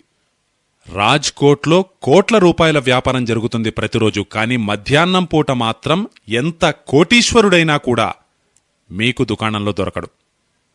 ఎక్కడున్నారండి అంటే భోంచేసి కునుకు తీస్తున్నారు అంటారు. ఎంతో సుఖంగా జీవిస్తున్నారు వారు, ఎంతో సుఖంగా, ఎంతో సుఖమయ జీవితాన్ని గడుపుతున్నారు వారు. కాఠియావాడ్లో నేను చూశాను. పోర్బందర్ ఏమిటి, రాజ్కోట్ ఏమిటి, జామ్నగర్ ఏమిటి, జునాగఢ్ ఏమిటి, అమ్రేలీ ఏమిటి, మధ్యాహ్నం పూట దుకాణం తెరిచే ఉండదు. ఆఖరికి నేను ఎటువంటి వాళ్లను చూశానంటే, వినియోగదారుడొచ్చి ఉంటాడు కోట్ల రూపాయలు చేతపట్టుకుని. సేటుగారంటారు, మీరు సాయంత్రం రండి 4 గంటల తర్వాత. అయ్యా సేటుగారు, నా దగ్గర డబ్బులు నిండి ఉన్న సంచులున్నాయి అంటే సాయంత్రం తీసుకురండి అంటారు. నాకిప్పుడంత ఖాళీ లేదు, నేను పడుకోవాలి అంటారు. ఎంతో సుఖమయంగా జీవిస్తున్నారు వారు. సమయాన్ని పూర్తిగా సద్వినియోగం చేసుకుంటున్నారు. కొందరు తిడుతూ ఉంటారు, ఏమిటి పనికిమాలిన వాళ్లు మధ్యాహ్నం పడుకుంటారు అని. పడుకోవలసిందే. మీరు పూనాకు వెళ్లి చూడండి. పేష్వా కాలం నుంచి పూనా నగరవాసులు మధ్యాహ్నం భోంచేసిన తరువాత తప్పకుండా కునుకుతీస్తారు. పేష్వా ఈ వాగ్భటుని సూత్రాన్ని ఎంతో ప్రచారం చేశాడు. ఇలా అక్కడ కూడా ఉంది, పూనాలో కూడా ఉంది. భారతదేశంలో పాత పట్టణాలన్నిటిలో కూడా ఇలా భోజనం తరువాత విశ్రాంతి తీసుకోవడం ఆనవాయితీగానే ఉంటుంది. కర్ణాటకలో కూడా ఉందా? తమిళనాడు గురించైతే నాకు ఎక్కువగా తెలియదు, ఎందుకంటే నేను ఎక్కువగా ఈ వైపు తిరగలేదు. కాబట్టి మీరీ విషయాన్ని దృష్టిలో ఉంచుకుని ఈ నియమాన్ని పాటించండి. ఇది ప్రకృతికి అనుకూలం, శరీరానికి అనుకూలం. కాబట్టి ఇందులో సిగ్గుపడవలసినదేమీ లేదు, జంకవలసినదేమీ లేదు. సరే, ఇప్పుడు దీనికి విరుద్ధమైన సూత్రం తరువాతది. వారంటారు, ఉదయమో మధ్యాహ్నమో మీరు భోజనం చేసిన తరువాత విశ్రాంతి తీసుకుంటే, రాత్రి భోజనం తరువాత అంటే సాయంత్రం భోజనం తరువాత, రాత్రి భోజనము అన్నప్పుడల్లా సాయంత్రం భోజనం అన్నట్లుగా గుర్తుంచుకోవాలి. సాయంత్రం భోజనం తరువాత ఎప్పుడూ నిద్రపోకూడదు. ఇందుకు పూర్తిగా విరుద్ధం. ఉదయం పూట భోజనం చేస్తే తప్పకుండా విశ్రాంతి తీసుకోవాలి. సాయంత్రం పూట భోజనం చేస్తే తరువాత 2 గంటల వరకు విశ్రాంతి తీసుకోకూడదు. 2 గంటలు అంటే 6 గంటలకు భోజనం చేస్తే తిరిగి 8 గంటలకే వెళ్ళండి నిద్రించడానికి, అంతకు ముందు కాదు. 5 గంటలకే భోజనం చేసినట్లయితే 7 గంటల వరకు, అంటే 2 గంటల వరకు విశ్రాంతి తీసుకోనేకూడదు. ఎందుకు? పగటిపూట క్రమానికి సాయంత్రం పూట క్రమం పూర్తిగా విరుద్ధం. ఉదయం పూట సూర్యకాంతి ఉంటుంది, గాలి యొక్క స్పర్శ కూడా తీవ్రంగా ఉంటుంది. సాయంత్రం పూట సూర్యప్రకాశం ఉండదు. దానితో శరీరం యొక్క బయోకెమిస్ట్రీ పూర్తిగా మారిపోతుంది ఉదయానికి సాయంత్రానికి. ఉదయం పూట హార్మోన్స్ వేరు, సాయంత్రం పూట హార్మోన్స్ వేరు. ఇలా సాయంత్రం పూట వారు అబ్జర్వ్ చేసి చెప్పేదేమిటంటే, సాయంత్రం భోజనం చేసిన తరువాత వెంటనే నిద్రించకూడదు. ఒకవేళ నిద్రపోతే హార్ట్అటాక్, డయాబెటీస్ ఇటువంటి వ్యాధులెన్నో వచ్చే అవకాశం ఉంది. కనుక సాయంత్రం భోంచేసిన తరువాత విశ్రాంతి తీసుకోకూడదు. పగటిపూట భోంచేసిన తరువాత మాత్రం విశ్రాంతి తీసుకోవాలి. ఆ తరువాత 3వ సూత్రం వారు చెబుతారు. దానిలో బహుశా ఈ రెండింటినీ మేళవించారు. వారెప్పుడూ ఎక్స్ట్రీంకు వెళ్లలేదు. వాగ్భటులు మధ్యలోనే ఉండేవారు, మధ్య మార్గంలో. వారంటారు, ఉదయం పూటగాని సాయంత్రం పూటగాని మీరు ఈ నియమాన్ని పాటించలేకపోతే, ఏదైనా కారణం చేత మీరీ నియమాన్ని పాటిస్తే చాలా మంచిది. ఒకవేళ మీరీ నియమాలని పాటించలేకపోతే 10 నిమిషాల పాటు వజ్రాసనంలో తప్పకుండా కూర్చోవాలి. ఉదయము సాయంత్రము 2 పూటల. పగటిపూట మీరీ నియమాన్ని పాటించలేకపోతే, అంటే భోంచేసిన తరువాత మీరు విశ్రాంతి తీసుకోలేకపోతే, అలాగే సాయంత్రం పూట కూడా భోంచేసిన తరువాత 2 గంటల వరకు నిద్రించకూడదు అన్న నియమాన్ని కూడా మీరు పాటించలేకపోతే, ఏదైనా కారణం వల్ల, కారణమేదైనా, వారంటారు వజ్రాసనంలో తప్పకుండా 10 నిమిషాల పాటు కూర్చోవాలి. వజ్రాసనం అంటే మీ అందరికీ తెలుసు కదా, ఈ కాళ్లను ఇలా వెనుకకు మడిచి అంతే 10 నిమిషాల పాటు, పగటిపూట సాయంత్రం పూట కూడా. ఇంకా ప్రాణాయామము యోగముల విషయంలో పతంజలి మహర్షి చెప్పారు, భోజనం చేసిన తరువాత వేయవలసిన ఏకైక ఆసనం ఇదే, మరి ఏ ఇతర ఆసనాన్ని మీరు వేయకూడదు. అలాగే పతంజలి మహర్షి అంటారు, పతంజలి మహర్షి వాగ్భటులకు తరువాతి కాలంలో వచ్చినవారు. వారంటారు, వజ్రాసనంలో కూర్చున్న వ్యక్తి యొక్క శరీరం వజ్రతుల్యంగా మారుతుంది, అంటే దృఢంగా తయారవుతుంది, ఎంతో దృఢంగా, శక్తిమంతంగా. నేను భారతదేశంలో ఎంతోమందిని చూశాను. గాంధీజీనైతే నేను నా కళ్లతో చూడలేదు, కాని శోభాకాంతిజీ చూశారు. గాంధీజీ గంటల తరబడి వజ్రాసనంలో కూర్చునేవారు, గంటల తరబడి. మరి ఆయన్ని చూస్తే పూర్తిగా బక్కచిక్కిన శరీరం, ఆంగ్లేయుల లాఠీ దెబ్బలు తినడానికి ఎప్పుడూ సన్నద్ధం. అది గాంధీజీకి వజ్రాసనం వల్ల లభించిన సామర్థ్యమే. గాంధీజీ మరే ఇతర ఆసనాన్ని వేసేవారు కాదు, ప్రాణాయామం కూడా చేసేవారు కాదు. ఉదయం పూట వ్యాహ్యాళికి మాత్రం వెళ్లేవారు, కాని ఎప్పుడు అవకాశం దొరికినా ఈ వజ్రాసనంలో కూర్చునేవారు, ఎప్పుడు అవకాశం దొరికినా. అలా గంటల తరబడి ఎంతోమంది ఆయన 3 గంటల పాటు వజ్రాసనంలో అలాగే అటు ఇటు కదలకుండా కూర్చుని లేఖలు వ్రాస్తూనే ఉండడం చూశారు. పుస్తకాలు చదవడం చేస్తూ ఉండేవారు. కనుక 10 నిమిషాలైతే కనీసం మీరు కూర్చోవాలి. ఎంత ఎక్కువసేపు వీలైతే అంత ఎక్కువసేపు మీరు కూర్చుంటే మంచిది. అలా చేస్తే శరీరంలో ఎన్నో క్రియలు పూర్తిగా పటిష్టంగా కొనసాగుతూ ఉంటాయి. ఇలా 3 సూత్రాలయ్యాయి. ఇప్పుడు 4వ సూత్రం చెబుతున్నాను. వాగ్భటులంటారు, మీరు భోజనం చేసే సమయంలో మీ మనస్సు చిత్తము పూర్తిగా ప్రశాంతంగా ఉండాలి. చిత్తము మనస్సు 2 స్థితులుంటాయి, చిత్తమొకటి మనస్సొకటి. మోడర్న్ సైన్స్లో చిత్తము మనస్సు అని 2 లేవు. వారు బ్రెయిన్ అంటారు, మైండ్ అంటారు. మైండ్ వేరు, మనస్సు వేరు. బ్రెయిన్ వేరు, చిత్తం వేరు. వారంటారు చిత్తము మనస్సు ప్రశాంతంగా ఉండాలి. మరి మనస్సు చిత్తము ప్రశాంతంగా ఉండడానికి ఏం చేయాలి? బహుశా అందుకేనేమో మన దేశంలో భోజనం చేయడానికి ముందు భజన చేసే పరంపర ప్రచారంలో ఉంది. లేదు, భగవంతుణ్ణి ప్రార్థించాలి భోజనం చేయడానికి ముందు. మీరు భోజనం చేయడానికి ముందు భగవంతుణ్ణి ప్రార్థిస్తూ ఏమైనా శ్లోకాన్ని చెబుతూ ఉంటే మీ మనస్సు చిత్తము ప్రశాంతంగా ఉంటాయి. కనుక భోజనం చేయడానికి ముందు మనస్సును చిత్తాన్ని ప్రశాంతంగా ఉంచుకోవాలి. ఏదైనా భజన ద్వారా గాని, ఏదైనా భగవంతుని ప్రార్థన ద్వారా గాని, ఏదైనా మంత్రం ద్వారా గాని, శ్లోకం ద్వారా గాని మీకు ఎలా వీలైతే అలా చేయండి. మరొక సూత్రం ఎంతో ప్రధానమైనది. నిజానికి దీని గురించి ఎల్లుండి చెప్పాలి, అయితే ఈరోజే ఎందుకు చెబుతున్నానంటే అది దీనికే సంబంధించినది కనుక. వాగ్భటులొకచోట వ్రాస్తారు, మీరు విశ్రాంతి ఎప్పుడు తీసుకున్నా, పగలైనా సాయంత్రమైనా, ఎప్పుడూ దిక్కులను దృష్టిలో ఉంచుకుని పడుకోవాలి. ఇప్పుడిక్కడ వాస్తుశాస్త్రం జొరబడింది. వాస్తుశాస్త్రం కూడా విజ్ఞానమే. వారంటారు, ఈ వాస్తుశాస్త్రాన్ని దృష్టిలో ఉంచుకుని పడుకోవాలి. ఏ విధంగా? మీరు పడుకున్నప్పుడల్లా మీ తల సూర్యుని వైపు ఉండేటట్లు పడుకోవాలి. అంటే తూర్పుకు తల పెట్టి పడుకోవాలి. కాళ్ళు పశ్చిమానికి ఉంటాయి. అలాగే వారంటారు, ఒకవేళ మీరేదైనా కారణం చేత తూర్పు వైపు తల పెట్టలేని పరిస్థితి వస్తే దక్షిణం వైపు తలను పెట్టి పడుకోవాలి. సౌత్. కాబట్టి ఈస్ట్ గాని లేదు సౌత్ కాని పడుకున్నప్పుడల్లా తల ఎప్పుడూ తూర్పు వైపే ఉండాలి. కాళ్ళు ఎప్పుడూ పశ్చిమానికి ఉండాలి. ఏమైనా తప్పనిసరి పరిస్థితి వస్తే 2వ స్థానం దక్షిణం. దక్షిణం వైపు తల ఉండాలి, ఉత్తరం వైపు కాళ్లుండాలి. తరువాతి సూత్రంలో వాగ్భటులంటారు, ఉత్తరం వైపుకు తల పెట్టి ఎప్పుడూ పడుకోకూడదు. ఉత్తరం నార్త్.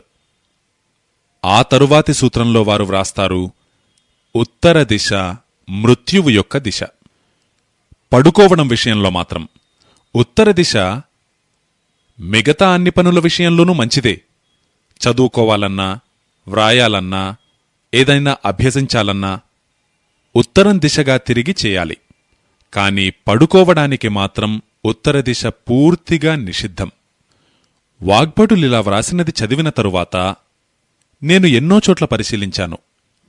నేను ఎన్నో పల్లెటూళ్లకు వెళ్లి చూశాను. పల్లెటూళ్లలో నేను కొన్ని అంత్యక్రియలకు వెళ్లి గమనించాను. నేను చూసినదేమిటంటే, అక్కడ అంత్యక్రియలను నిర్వహించే పంతులుగారు మొట్టమొదటగా చెప్పే విషయం, చనిపోయిన వ్యక్తి తలను ఉత్తర దిశగా ఉంచి పడుకోబెట్టండి. అదే మొదటి మంత్రం. మొట్టమొదటి మంత్రంలోనే ఆ విషయాన్ని చెబుతారు. చనిపోయిన వ్యక్తి తల ఉత్తరం వైపుకు ఉంచి పడుకోబెట్టమని. మన దేశంలో ఆర్య సమాజ స్థాపకులైన దయానంద సరస్వతి గారు, వారు సంస్కారాలుంటాయి కదా, మన దేశంలో సంస్కారాలుంటాయి. జన్మ సంస్కారము, గర్భాధాన సంస్కారము, అంత్యేష్టి సంస్కారము, ఇలా అంతిమ క్రియలు కూడా ఒక సంస్కార ప్రక్రియే. వారు ఒక పుస్తకం రాశారు, సంస్కార విధి. అందులో మొదటి సూత్రం మృత్యువుకు సంబంధించినది ఉంటుంది. దానిలో మొట్టమొదటగా వారు చెప్పేది, మృతుని శరీరాన్ని ఉత్తర దిశగా తలను ఉంచి పడుకోబెట్టాలి. ఆ తరువాత విధి ప్రారంభించాలి. ఇప్పుడు ఇది వాగ్భటులు చెప్పినది, దయానందులు చెప్పినది. ఇప్పుడు నేను దీనికి విజ్ఞాన శాస్త్రాన్ని జోడించి చెబుతున్నాను. ఎందుకు? ఈరోజు మన ఈ మస్తిష్కం ఈ ఎందుకు అన్నది తెలియకుండా అంగీకరించదు. ఎందుకలా చేయాలి? దానికి కారణం ఎంతో సూటిగా చెప్పబడింది. ఆధునిక విజ్ఞాన శాస్త్రం అంటుంది, మీ శరీరము ఇంకా మీ భూమి, ఈ రెండింటికీ మధ్యలో ఒక శక్తి పనిచేస్తూ ఉంటుంది. భూమికి శరీరానికి మధ్య. దాన్ని మనం గురుత్వాకర్షణ శక్తి అంటాం, గ్రావిటేషనల్ ఫోర్స్. ఇప్పుడిది ఎలా పనిచేస్తుంది? మీకు తెలుసు కదా, భూమి యొక్క ఉత్తర ధ్రువము, భూమి యొక్క దక్షిణ ధ్రువము, ఇవి రెండూ తీవ్రమైన గురుత్వాకర్షణ శక్తిని కలిగి ఉంటాయి. భూమి యొక్క ఉత్తర దిశ, భూమి యొక్క దక్షిణ దిశ గురుత్వాకర్షణ విషయంలో ఒక అయస్కాంతంలా పనిచేస్తాయి. మీ శరీరముంది కదా, మీ ఈ శరీరానికి ఇది ఉత్తరం. మీ శరీరానికి శిరస్సు ఉత్తరం, పాదములు దక్షిణం. మీ యొక్క ఉత్తర దిశ, భూమి యొక్క ఉత్తర దిశ. మీరు ఉత్తర దిక్కుకు తలపెట్టి పడుకున్నప్పుడు వాగ్భటాచార్యులు అలా పడుకోవద్దు అంటారు. కాని మీరు ఒకవేళ ఉత్తర దిక్కుకు తలపెట్టి పడుకుంటే మీ యొక్క ఉత్తర దిశ ఇంకా ఈ భూమి యొక్క ఉత్తర దిశ రెండూ సమాంతరమవ్వడంతో ఫోర్స్ ఆఫ్ రిపల్షన్ పనిచేస్తుంది. విజ్ఞాన శాస్త్రం ఇలా చెబుతుంది, ఫోర్స్ ఆఫ్ రిపల్షన్ అంటే వికర్షణ శక్తి. ఇప్పుడు ఇది ఉత్తర దిక్కనుకోండి, మీరు ఇటువైపు తలపెట్టి పడుకున్నారు.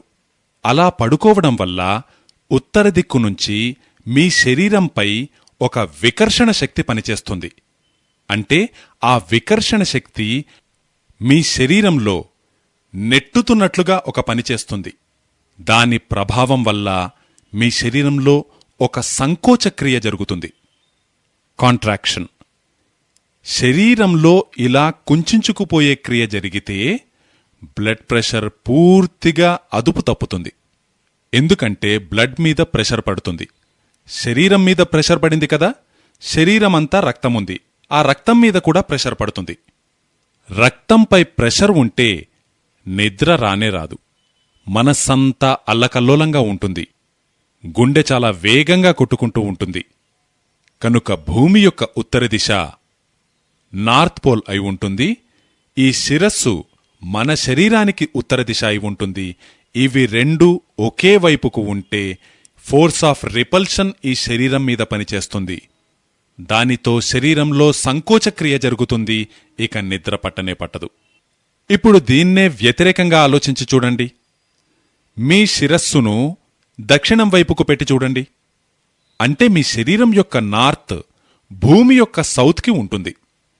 మీ యొక్క ఉత్తరము ఇంకా భూమి యొక్క దక్షిణము ఇవి రెండూ ఒకే వైపు ఉంటే ఫోర్స్ ఆఫ్ అట్రాక్షన్ పనిచేస్తుంది. ఆ ధ్రువం మీ శరీరంపై లాగే క్రియను చేస్తుంది. ఈ రకమైన లాగడమనే క్రియ జరిగినప్పుడు, ఇప్పుడు ఉదాహరణకు ఇది దక్షిణ దిక్కనుకోండి, మీరటువైపు తలపెట్టి పడుకున్నప్పుడు ఎవరైనా మిమ్మల్ని లాగుతున్నారనుకోండి, అలా లాగడం వల్ల మీ శరీరం కొద్దిగా సాగుతుంది. ఇలా రబ్బర్ని లాగుతాం కదా, ఎలాస్టిసిటీ, అదేవిధంగా శరీరం కొద్దిగా విస్తరిస్తుంది. శరీరంలో ఎప్పుడైతే ఈ విస్తరించే క్రియ జరిగిందో అప్పుడు రిలాక్సేషన్ కలుగుతుంది. మీరు ఒళ్ళు విరుచుకుంటూ ఉంటారు కదా, పూర్తిగా ఒంటిని సాగదీస్తారు. అప్పుడు మీకెలా అనిపిస్తుంది? ఎంతో రిలాక్స్డ్గా అనిపిస్తుంది.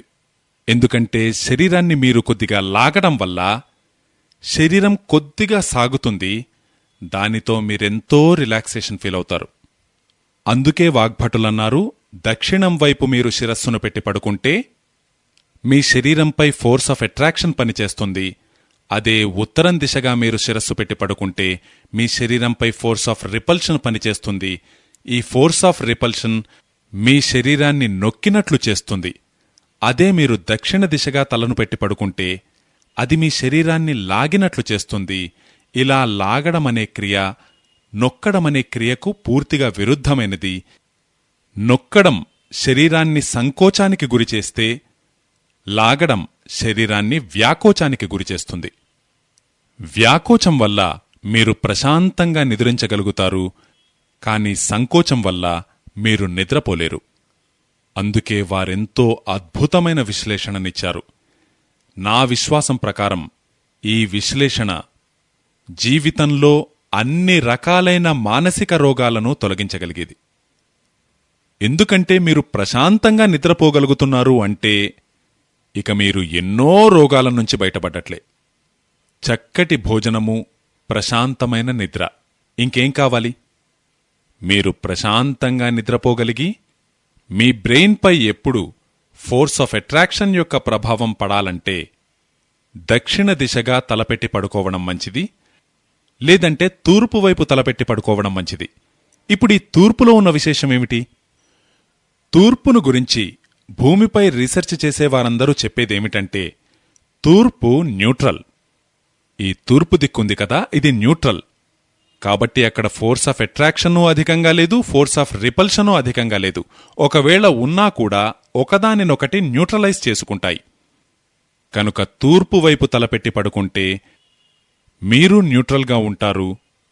దానితో మీకు తేలికగా నిద్రపడుతుంది, హాయిగా నిద్రపడుతుంది.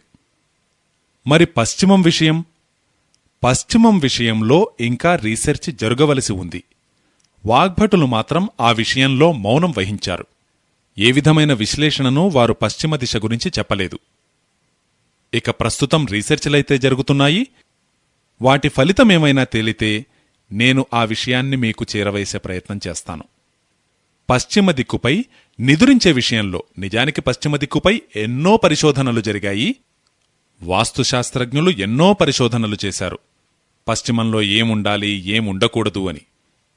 అయితే పడుకోవడం విషయంలో మాత్రం, స్లీప్కి సంబంధించి మాత్రం పశ్చిమ దిశపై చాలా తక్కువ ప్రయోగాలు జరిగాయి.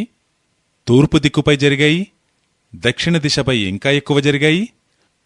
ఉత్తర దిక్కుపైన అయితే అన్నిటికంటే ఎక్కువగా ప్రయోగాలు జరిగాయి. కాబట్టి ఈ మూడు దిక్కులను దృష్టిలో ఉంచుకుని పడుకోవాలి. తూర్పు వైపు తలపెట్టి పడుకుంటే మరీ మంచిది, లేదంటే దక్షిణం వైపు తలపెట్టి పడుకోవచ్చు. ఇక దీని తరువాత సూత్రం ఇంకా గమ్మత్తుగా ఉంటుంది, చాలా ఇంట్రెస్టింగ్గా ఉంటుంది. వాగ్భటులు ఎవరు తూర్పు వైపు తలపెట్టి పడుకోవాలో, ఎవరు దక్షిణం వైపు తలపెట్టి పడుకోవాలో చెబుతారు. వారొక కేటగిరీ తయారు చేశారు. వారంటారు, సాధువులు, సన్యాసులు, బ్రహ్మచర్యాన్ని పాటించేవారు, గృహస్థులు కానివారు, లౌకికమైన మోహమాయలకు దూరంగా ఉండేవారు, వీరందరూ తూర్పువైపే తల ఉంచి పడుకోవాలి ఎల్లప్పుడూ. ఇక ప్రపంచాన్ని నడిపేవారు, ఇంటిని నడిపేవారు, భార్యతో సహా పడుకునేవారు, పిల్లలతో సహా పడుకునేవారు, వీరందరూ దక్షిణం వైపునే తలపెట్టుకుని పడుకోవాలి. ఇప్పుడిక్కడ పూర్తిగా క్లియర్ అయిపోయింది. ఈ విషయంలో ఏ విధమైన కన్ఫ్యూజన్ ఉండకూడదు. మీరందరూ గృహస్థ జీవనం గడిపేవారు, లోకాన్ని నడిపేవారు, ఇంటిని నడిపేవారు. కాబట్టి మీరు మాత్రం ఈరోజే మీ బెడ్ యొక్క పొజిషన్ని సరిచేసుకోండి. అందరూ దక్షిణం వైపునే తలను పెట్టుకుని పడుకోవాలి. మరి నా వంటివారు, పెళ్లి చేసుకోకుండా బ్రహ్మచారులుగా ఉండేవారు వగైరా వగైరా, వీరు తూర్పు దిక్కునే తలపెట్టుకుని పడుకోవాలి. సాధువుగారు, సాధ్విగారు ఎవరైనా తమ జీవితంలో నైష్ఠిక బ్రహ్మచర్యాన్ని పాటించాలనుకునేవారందరూ, సాధువులు, మహాత్ములు, సంతులు వీరందరూ తూర్పు వైపునే తలపెట్టుకుని పడుకోవాలి.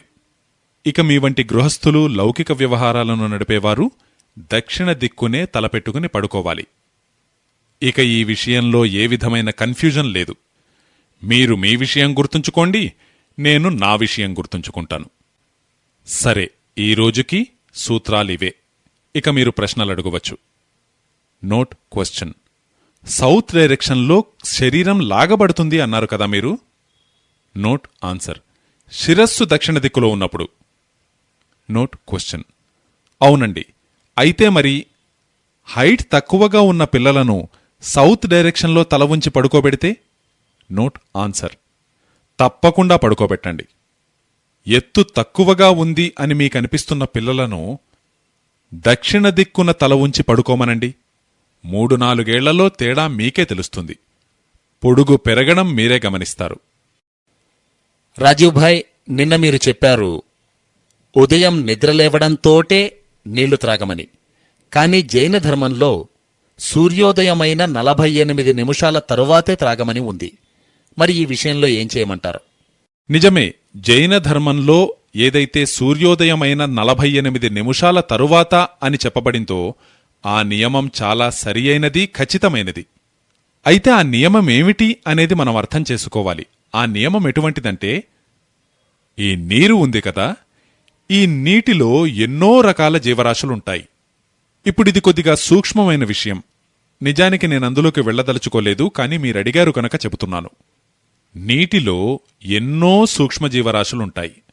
మీరు కావాలనుకుంటే లెన్స్ పెట్టి చూస్తే మీకు కోటానుకోట్ల సూక్ష్మక్రిములందులో కనిపిస్తాయి. అటూ ఇటూ పరిగెడుతూ ఉంటాయి. వాటిని చూస్తే మనకసలు నీళ్లు త్రాగాలనే అనిపించదు. ఇది విషయం. అయితే ఉదయం పూట ఏం జరుగుతుందంటే, మీ నోటిలో ఉండే లాలాజలం నేను చెప్పినట్లుగా ఎన్నో మెడిసినల్ క్వాలిటీస్ తోటి ఉంటుంది. అందుకే మీరు ఉదయం నిద్ర లేచిన వెంటనే నీళ్లు త్రాగితే ఆ నీటిలోని అనేక జీవరాశులు చనిపోయే అవకాశం అధికంగా ఉంది. జైన దర్శనం చెప్పేదేమిటంటే, నిష్కారణమైన హింస నుంచి రక్షించుకోండి, హింస నుంచి కాపాడుకోవాలి. ఇది ఆదర్శం. కాని అనవసరమైన హింస నుంచైతే తప్పనిసరిగా కాపాడుకోవాలి. అంటే అవసరం లేకపోతే హింస చెయ్యకూడదు.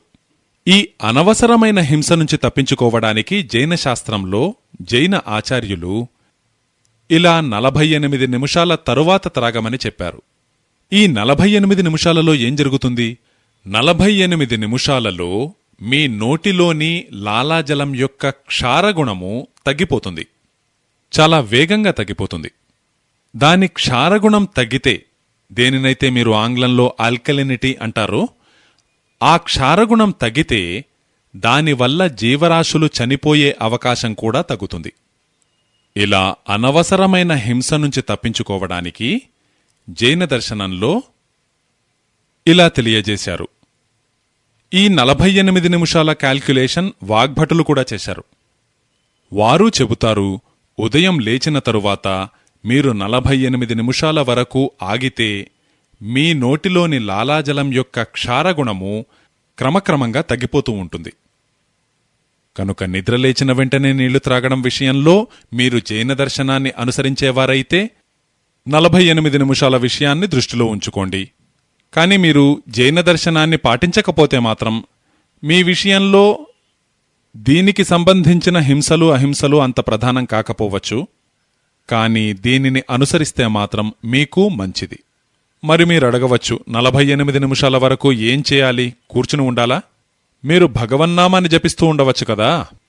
భగవన్నామాన్ని జపించండి, మంత్రాన్ని జపించండి, ఏదో ఒకటి చేయండి. ఆ తరువాత నీళ్లు త్రాగండి. ఆ పైన మీ దినచర్యను ప్రారంభించండి. ఈ మధ్య మార్గాన్ని మీకు చెబుతున్నాను. సరే, చెప్పండి. మీరు తేనె ఇంకా నెయ్యి విరుద్ధమైనవని చెప్పారు. కానీ బిడ్డ పుట్టిన తరువాత ఈ తేనె మరియు నెయ్యిని తినిపించే పరంపర ఒకటి ఉంది. మరి అది ఎలా? ఈ సంస్కారం ఉంది కదా, పుట్టిన బిడ్డ చేత తేనె ఇంకా నెయ్యి నాకించే సంస్కారం. ఈ సంస్కారాన్ని అనుసరించే విషయంలో కొన్ని జాగ్రత్తలను పాటించవలసిన అవసరం ఉంది. ఆయుర్వేదాన్ననుసరించి మీరు ఆ జాగ్రత్తలు పాటించకపోతే మాత్రం ఎంతో ఇబ్బందులు కలుగుతాయి. ఆయుర్వేదం ప్రకారం తేనె ఇంకా నెయ్యి ఒకే మోతాదులో ఎప్పుడు తీసుకున్నా అది విషమే. అయితే భారతదేశంలో తమ పిల్లల విషయంలో ఇలా చేసే పరంపర కొనసాగుతూ ఉంది. కానీ భారతదేశంలో అందరూ అలా చేయరు. అయితే ఎవరైతే ఇలా తేనెను నెయ్యను నాకిస్తారో వారితో నేనడిగాను. ఇలా కొన్ని వర్గాలకు చెందినవారి ఈ పరంపరను అనుసరిస్తూ ఉంటారు, వారిని నేనడిగాను. వారు నాకెంతో తెలివిగా ఒక సమాధానం చెప్పారు. వాగ్భటులననుసరించి అది కూడా సరియైనదే. వారంటారు, మేము తేనె మరియు నెయ్యి కలిపి నాకించిన మాట వాస్తవమే, అయితే దానిలో గోమూత్రాన్ని కూడా కలిపిన తరువాతనే, లేదు గోమయం యొక్క రసాన్ని కలిపిన తరువాతనే. ఈ గోమూత్రము గోమయం విషయం వచ్చినప్పుడు నాకు వెంటనే మనసులో మెదిలేది, పంచగవ్యాలు తయారు చేస్తారు కదా, పంచామృతములు, పంచగవ్యము, అందులో తేనె నెయ్యి కూడా ఉంటాయి, అయితే గోమూత్రంతో సహా, లేదు గోమయం యొక్క రసంతో సహా. ఆ తరువాత మేము కొన్ని ప్రయోగాలు చేసి చూశాం. ఈ తేనె మరియు నెయ్యిలో గోమూత్రాన్ని కలపడం వల్ల దాని విషప్రభావమేమైనా తగ్గిందా అని. నేను రేపుగాని ఎల్లుండిగాని ఈ విషయంపై మరింత వివరంగా చర్చిస్తాను. గోమూత్రాన్ని కలపడంతోటే తేనె ఇంకా నెయ్యి ఒకదానితో ఒకటి కలవడానికి సిద్ధపడతాయి. అంటే వాటి శత్రుత్వం తగ్గిపోతుంది. ఎందుకంటే గోమూత్రంలో ఒక కెమికల్ ఉంది, సల్ఫర్. ప్రపంచంలో ఈ సల్ఫర్కొక ప్రత్యేకత ఉంది. దానిని రెండు విషపదార్థాల మధ్య ఉంచితే ఆ రెండు పదార్థాల యొక్క విషప్రభావాన్ని తగ్గిస్తుంది, తన ప్రభావాన్ని మాత్రం పెంచుకుంటుంది. అలా సల్ఫర్ పెరుగుతుంది. ఇలా నేను కొంతమందిని అడిగినప్పుడు వారు చెప్పారు, మేము తేనె ఇంకా నెయ్యి కలిపి ఇస్తున్నమాట వాస్తవమే, అయితే గోమూత్రాన్ని కూడా కలిపి, గోమూత్రాన్ని ఒక చుక్కగాని 2 చుక్కలుగాని కలిపి. బహుశా వారికి అలా చేయడం వల్ల అనుకూలంగా ఉండవచ్చు. కాని మీరు మాత్రం అలా చెయ్యవద్దనే నా విన్నపం. ఒకవేళ నాకించాలనుకుంటే కేవలం నెయ్యినైనా నాకించండి, లేదు కేవలం తేనెనైనా నాకించండి, రెండింటినీ కలిపి మాత్రం నాకించకండి. అయితే ఒకే కండిషన్లో, ఆ పసిబిడ్డకు ఏదైనా దారుణమైన రోగముంటే తప్ప. కొన్ని రోగాల విషయంలో విషమే ఔషధంగా పనిచేస్తుంది. ఎన్నో రోగాలకు విషం ఔషధంగా పనిచేస్తుంది. అటువంటి కండిషన్లో పసిబిడ్డకు ఇవి రెండూ కలిపి ఇవ్వవచ్చు. ఉదాహరణకు, ఒక దారుణమైన రోగముంటుంది. ఇది చాలామంది పిల్లలకు వస్తుంది. వారు పుట్టడంతోటే వారి చర్మం యొక్క రంగు మారిపోవడం మొదలవుతుంది. ఎంతోమంది పిల్లల్ని నేను చూశాను. వారు పూర్తిగా రాగి రంగులోకి మారిపోతారు. ఈ రాగి ఉంటుంది కదా, కాపర్, తామ్రవర్ణం, ఆ రంగులోకి పిల్లల చర్మం మారిపోతూ ఉంటుంది. ఆ పిల్లలకు తప్పకుండా తేనె ఇంకా నెయ్యి కలిపి నాకించవలసి ఉంటుంది, లేకుంటే అది నయం కాదు. వారికి అది సరిపోతుంది.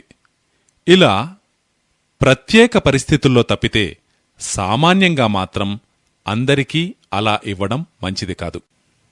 అయ్యా, ఆయుర్వేద ఔషధాలతో సహా ఈ ఇంగ్లీషు మందులను కూడా తీసుకోవచ్చా? అస్సలు తీసుకోకండి. ఆయుర్వేద ఔషధం మీదనే మీరు పరిపూర్ణ విశ్వాసముంచి మీరు తీసుకుంటే దానివల్లనే మీకు పూర్తిగా మెరుగైపోతుంది.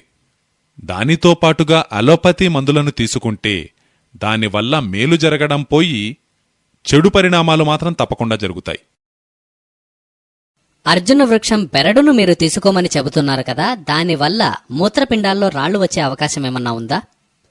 అర్జున వృక్షం బెరడు తీసుకోవడం వల్ల మూత్రపిండాల్లో రాళ్లు వచ్చే అవకాశం దాదాపు శూన్యం. అయితే మీరు సున్నం ఎక్కువగా తింటే మాత్రం మూత్రపిండాల్లో రాళ్లు తయారయ్యే అవకాశం ఉంది. అర్జున వృక్షం బెరడు వల్ల మూత్రపిండాల్లో రాళ్లు రావడం అన్నది నేను ఈ రోజు వరకు ఎక్కడా వినలేదు. ఎందుకంటే అర్జున వృక్షం బెరడులో ఉన్న కాల్షియం చాలా తక్కువ మోతాదులో ఉంటుంది. పైగా ఉన్నది కూడా తేలికగా అరుగుతుంది, తేలికగా డైజెస్ట్ అవుతుంది. మీరు సున్నం ఎక్కువగా తీసుకుంటేనే మూత్రపిండాల్లో రాళ్లొచ్చే అవకాశముంది. చెప్పండి. Note question. మూత్ర విసర్జన చేసిన తరువాత నీళ్లు త్రాగితే మంచిదా, లేదు ముందు త్రాగితే మంచిదా? Note answer. రేపటి వరకు వేచి ఉండండి. రేపు చెప్పబోయే దానిలో మీకు దీని సమాధానం వస్తుంది. అయ్యా మీరడగండి. ఏమిటి కషాయమా? కషాయం సాయంత్రం కూడా త్రాగవచ్చు, కానీ ఉదయం పూటే త్రాగితే మంచిది. సాయంత్రం కూడా త్రాగవచ్చు, అయితే ఉదయం త్రాగడం వల్లనే చాలా మంచిది. సాయంత్రం త్రాగడం వల్ల నష్టమేమీ లేదు, కానీ ప్రయోజనం కూడా చాలా తక్కువ. మీరు కషాయం వల్ల ఎక్కువ ప్రయోజనాన్ని పొందాలనుకుంటే మాత్రం ఉదయమే త్రాగాలి. అయ్యా చెప్పండి. వీరికి ఉదయం లేవడంతోటే టీ త్రాగడం అలవాటు. టీ త్రాగడం వల్ల ఏమైనా నష్టముందా అని అడుగుతున్నారు. చూడండి, మీకొక ముఖ్యమైన విషయం చెబుతున్నాను. టీ త్రాగడం వల్ల ప్రధానమైన నష్టం అందులోని చక్కెర వల్ల. ఈ షుగర్ ఉంది కదా, చక్కెర, ఇది టీ పొడికి సరిపోదు. ఒకవేళ మీరు టీ త్రాగాలనుకుంటే నిజానికి త్రాగకపోతేనే మంచిది. ఎందుకంటే టీ యొక్క గుణస్వభావాలు భారతీయులకు అనువైనవి కావు. ఈ టీ అనేది భారతీయుల కోసమే కాదు. ఇదే టీ యూరపు, అమెరికాల కోసమైతే చాలా మంచిది, గాని మనకు మాత్రం విషతుల్యమే. కాఫీ అయితే ఇంకా ఎక్కువ. ఉష్ణదేశాలలో టీ, కాఫీలు సరిపోవు.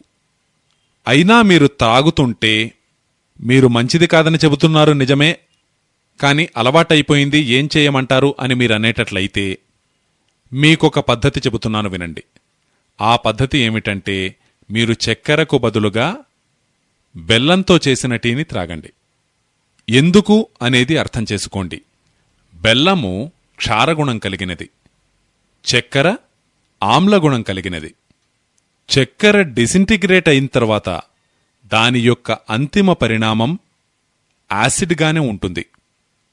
అదే బెల్లం డిసింటిగ్రేట్ అయిన తరువాత దాని అంతిమ పరిణామము క్షారగుణమై ఉంటుంది.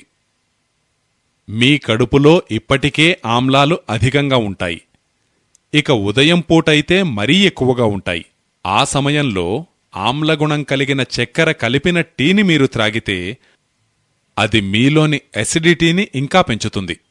కనుక మీరు టీ త్రాగాలంటే బెల్లంతో చేసిన టీనే త్రాగండి. ఇప్పుడు బెల్లంతో చేసిన టీ త్రాగాలంటే మీరు దానిలో పాలు వెయ్యలేరు.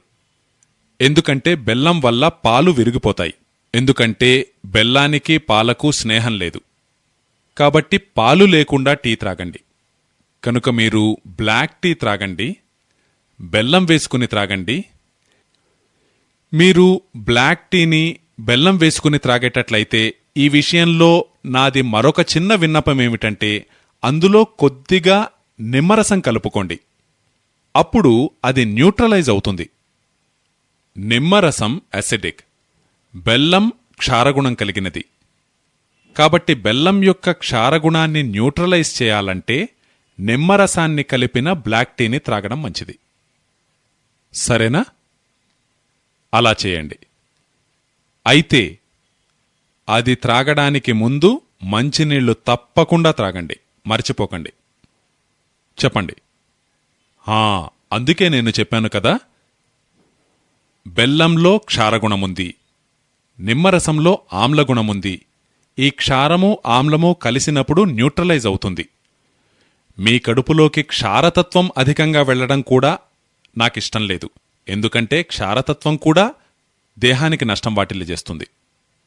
బెల్లం వేయడంతో పెరిగిన క్షారగుణాన్ని 2-3 చుక్కలు నిమ్మరసం వేయడం వల్ల అది న్యూట్రలైజ్ అయిపోతుంది. కాబట్టి మీరు జీవితాంతం ఏ ఇబ్బంది లేకుండా త్రాగగలుగుతారు. మీకు వీలైతే పచ్చి ఆకులతో చేసిన టీనే త్రాగండి. మీకు బజార్లో దొరికే ఈ టీ డస్ట్, ఇది మీరెవ్వరికీ మంచిది కాదు. మీకు పచ్చి ఆకులతో చేసిన తేనీరు లభించేటట్లయితే దానివల్ల కలిగే కనీస ప్రయోజనమేమిటంటే అది యాంటీ ఆక్సిడెంటల్ ప్రాపర్టీ కలిగినది. ఎందుకంటే పచ్చి ఆకులను నేరుగా తీసుకుని ఎండబెట్టి మీరు తయారు చేస్తున్నారు గనుక. అది మీరిప్పుడు త్రాగుతున్న పొడితో చేసిన టీ కంటే మంచిది, కొద్దిగా మంచిది. ఎన్నో దేశాలలో భోజనం చేసేటప్పుడు వజ్రాసనంలో కూర్చుని భోంచేయడం మనం చూస్తూ ఉంటాం. Note answer. అవును, ఈస్టర్న్ కంట్రీస్లో కొద్దిగా చేస్తారు. ఇండోనేషియాలో, మలేషియాలో, కొద్దిగా మంగోలియాలో చూస్తే అక్కడ కూడా ఇలా చేస్తూ ఉంటారు. వారు వజ్రాసనంలో కూర్చుని భోజనం చేయవచ్చు గాని వజ్రాసనంలో కూర్చుని భోంచేయడం మీకు అంత అనుకూలం కాదు. మీకు భోజనం చేసిన తరువాత వజ్రాసనంలో కూర్చోవడమే అనుకూలము. భోజనం చెయ్యడానికి సుఖాసనము లేదా గొంతు కూర్చోవడం, ఇవి రెండే అనుకూలం. ఎందుకిలా అంటే ఒక్కరోజు ఆగండి, ఎల్లుండి నేనెలాగో ఎక్స్ప్లెయిన్ చేస్తాను. నేను మరొక విషయాన్ని గమనించాను. ఇక్కడి వారు భోజనమైన తరువాత తేనె తీసుకుంటూ ఉంటారు. అది జీర్ణశక్తికి సహకరిస్తుందని. తీసుకోండి, నేనేమీ వారించలేదే. అయితే మీరు జైన దర్శనాన్ని పాటించేవారైతే మాత్రం తీసుకోకండి. మీరు మీ జీవితంలో జైన దర్శనాన్ని పాటించేవారు కాకపోతే మాత్రం మీరు తేనె తీసుకోవడానికి ఏ ఇబ్బంది లేదు. జైన దర్శనాన్ని పాటించేవారి విషయంలో మాత్రం నేను స్ట్రిక్ట్గా చెబుతాను చేయవద్దని. ఎందుకంటే దానిలో హింస అహింసల ప్రస్తావన వస్తుంది. ఈ తేనె అనేది అనేక జీవరాశుల సమూహం. ఇంకా పెద్ద తేనెటీగల తేనెలో ఎక్కువ జీవరాశులు. నీరు ఎంత తీసుకోవాలి అనేది ఒక్కొక్కరికి ఒక్కో విధంగా ఉంటుంది. దానికి సంబంధించిన సూత్రాన్ని చెబుతున్నాను. ప్రతి వ్యక్తి ఎంత నీరు త్రాగాలి? మీరు మీ బరువు తూచుకోండి. మీ బరువు 60 కిలోలనుకోండి. దానిని 10 చేత భాగించండి. అప్పుడు 6 వస్తుంది. ఆ సంఖ్య నుంచి 2 తీసివేయండి, 4 వస్తుంది. కనుక 24 గంటల్లో మీరు 4 లీటర్ల నీళ్లు త్రాగాలి. మీ బరువు 70 కిలోలైతే 10 తోటి భాగిస్తే 7 వస్తుంది. దాని నుంచి 2 తీసివేస్తే 5 వస్తుంది. 24 గంటల్లో మీరు 5 లీటర్ల నీళ్లు త్రాగాలి. అలాగే 40 కిలోల బరువున్నవారు 10 తోటి భాగిస్తే 4 వస్తుంది, 2 తీసివేస్తే 2 వస్తుంది. కనుక 24 గంటల్లో వారు 2 లీటర్ల నీళ్లు త్రాగాలి. మీ బరువులను బట్టి మీరు ఎంతెంత నీరు త్రాగాలో నిర్ణయించుకోండి. బరువును 10 చేత భాగించి 2 తీసివేయాలి.